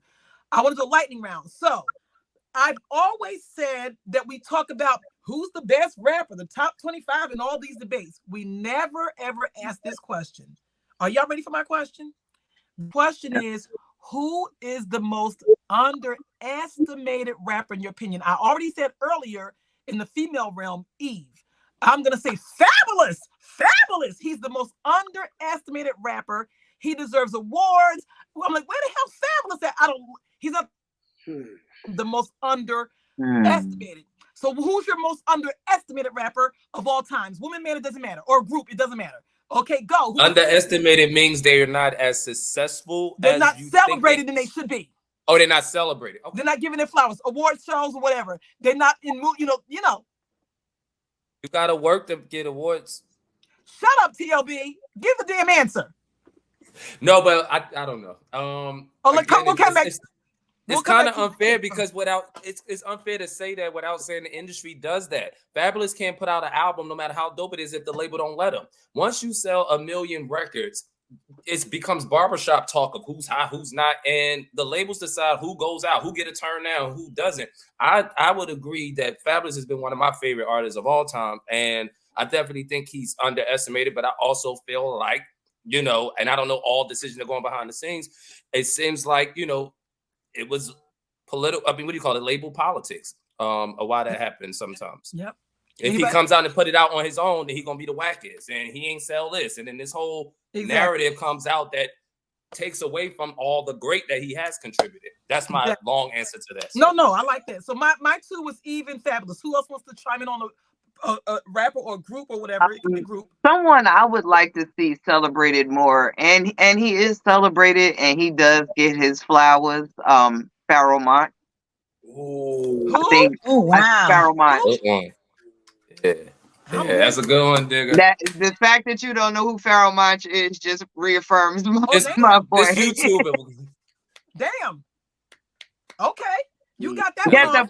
Okay, so you familiar with "Get the Fuck Up"? Simon says, "Get the fuck up." Throw your hands in the sky. You know that? Yeah. Okay. Okay. So yeah. he is someone who is constantly putting out music, constantly selling out shows, constantly touring.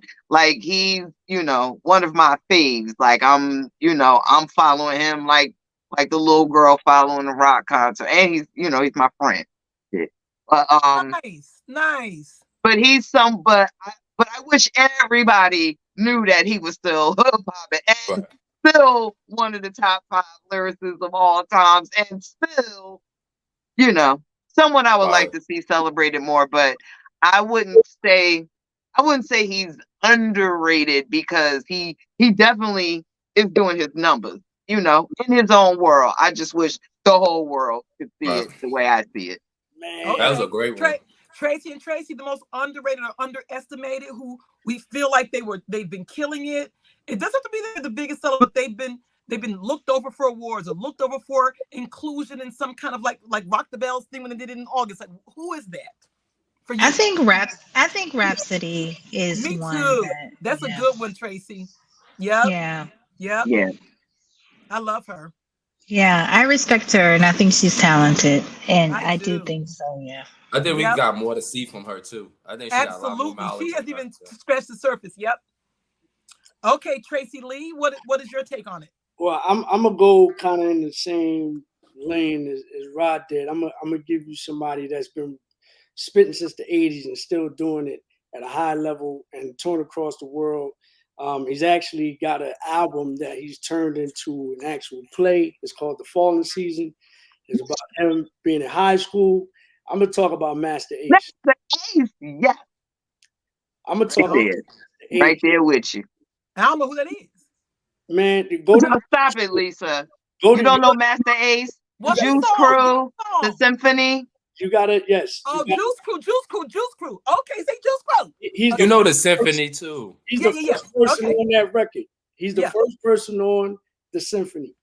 Master Ace has been doing it since the '80s consistently. Has a catalog out of this world. His catalog is ridiculous. He goes all over the world. He tours. He stays on the go. Like I said, they turn one of his albums into a theatrical, production. You know what I mean? He's talking about it from the first record to the last record, his whole high school years. Like, that is so genius. One of the greatest storytellers of our time, man. And did you go to the reading? I went to the reading. I heard about it though, but now I wish. No, the reading is so crazy. Oh man, I wish. Yeah, no, that play is dope. It's gonna be Lisa, it's gonna be like Carmen the hip hopper kind of. It's like a hip hop musical. But no, Master Ace, super good one. And he's about to be on my pod next as soon as I hang up with y'all. Oh, So, nice. do y'all So think Oh we wow, that's do y'all think amazing. as a culture that's, we've celebrated Busta Rhymes adequately enough, or I to a think certain so. level? Yeah. He just got his big, lifetime thing, lifetime achievement awards. I think he's Well good. deserved. Well deserved, by the way. Yeah, But yeah, I'm satisfied with him. So, I agree with before, Henry Hall, Raw okay, Digger. leave that right Oh, I there. was opening the door to get back to Digger. That was I Yeah, was yeah. going flip mode squad. Right. Wait, somebody Thank said you. Rod Digger needs her flowers. Highly, highly underrated. Now, I agree with that, Yes. but I feel like yes and no, because I feel like when I saw, Ladies First on Netflix, and I saw how much they put your voice in there and what they did, I felt like, especially with the 50 years of hip hop, I don't know if you felt like that was a result, but I felt like, Rod Digger's in there. There were people I expected to be in there, but when you were in It's there, a positive step forward. There's more they can do. right, I I agree. was happy about it. Yeah, no, Yes, yes. I was I was pleasantly surprised to Me too. I see loved how it much I was featured in it. Like a lot. I can't lie, I was expecting to see the usual suspects and it was like, oh, Exactly. wait, there's an actual whole segment about me, not just me commenting about the usual suspects. Like, yeah, Exactly. thank you, Yep. So Netflix. no, yeah. So I think we have one more question, and then we're gonna leave with what you're working on next, and we be gone. I think there was. Is there one more question? Or we're out of here. Was one more question? I think that was in the chat. Or no? Okay, but yeah. So I was pleasant because, like, I knew the the usual suspect. So let's leave and tell people what we're working. Let me see. Oh, I see something in the chat. Oh no, no other question. Okay, so that was my bad. Okay, so let's tell people what we're doing, what's happening next, and we can keep up with everybody. So I'm Lisa Durden. For those of you who don't know me, I'm I guess a multi hyphenate. I'm in front of the camera. I keep the camera high, as you can tell, and I'm a producer. And I want to do more directing because I'm tired of producing. It wears me the hell out. But if you're not doing anything, this is a great time to watch the Conversations Project on Hulu. Tracy Baker Simmons is the executive producer, and it's about the conversation, tough conversations. There's 6 30-minute episodes. Check that out. I have more stuff coming, but when that comes out, I'll tell you about that. But in the meantime, check that out for now. But Tracy and y'all have more things than me. I just have the one thing. So we'll go in line. Rod Digger, Tracy, and then TLB, you'll finish with yourself. Rod Digger, what's next for you? What can we keep up with you on? Definitely haven't heard the last of me musically. I do a ton of features. I haven't released Rod Digger music as of late, but I do verses with practically everybody. Like I'm all for being that person that says I was there first, or I hooked up with that person first, or I saw the vision first, rather than being chasing their wave after the fact. So I do a ton of features. There's some flip mode stuff brewing. This is actually our 25th anniversary together. So there's some flip mode stuff in the works. And Rod Oh, I Digger love Music. that. Sorry. I love that. RodDiggerMusic.com is my website. So everything, because I can't even begin to like spew off all the stuff that's living in my head right now. But you can keep up with all the latest happenings on my site, RodDiggerMusic.com. That's my tour schedule. That's new music. I'm getting married in November, so I've been busy planning a Woo, wedding. woo, woo, woo, woo. Yeah, Oh, congrats. that's my next big thing. Get Okay. hitched. Rod Digger found Oh, her congratulations. person. He found her Thank person. you. congratulations. Congrats. Thank you. That's Tracy Baker amazing. Simmons. That's great. Yeah, like Lisa said, the Conversations Project, which is on Hulu now, streaming live. Hip Hop Treasures just wrapped on A&E, but will now be streaming on Hulu. So I think definitely check that out. We don't have an air date for the Women in Hip Hop Talk. But I also just recently launched a platform called Reality TV Decoded, where I'm building a community of individuals who want to be in the business or want to create or want to package, want to sell, but also to have direct connections with me, to really like ask questions, be mentored, and just sort of learn more about the business. And I'm also doing political activism work with the Biden administration through a group called ECHO. where we're working to help message with messaging and just like really understanding where we are in the space and to hopefully continue to save democracy. Thank you. Okay, Tracy Lee, Esquire, rapper. How you doing? Well, basically, right now, aside from, consultation, everything, you can go to tracyleemusic.com. But aside from, consulting, up and coming artists on the game, basically, like my brother said earlier, giving away the game, if you will, because I'm a firm believer. I've never subscribed to the game that should be sold and not to be told. So it was beautiful that you said that earlier. So we consult up and coming artists and things like that with regards to, just some of the basic fundamentals of the recording agreement and things like that. But in addition to that, we have a new album out. It's called Different. It's featuring, a lot of dope independent artists. My man Eric Roberson, Cy Smith, Lady Alma, production by a gang of people, mainly by my brother OJ's, amongst some other producers that we have on the album.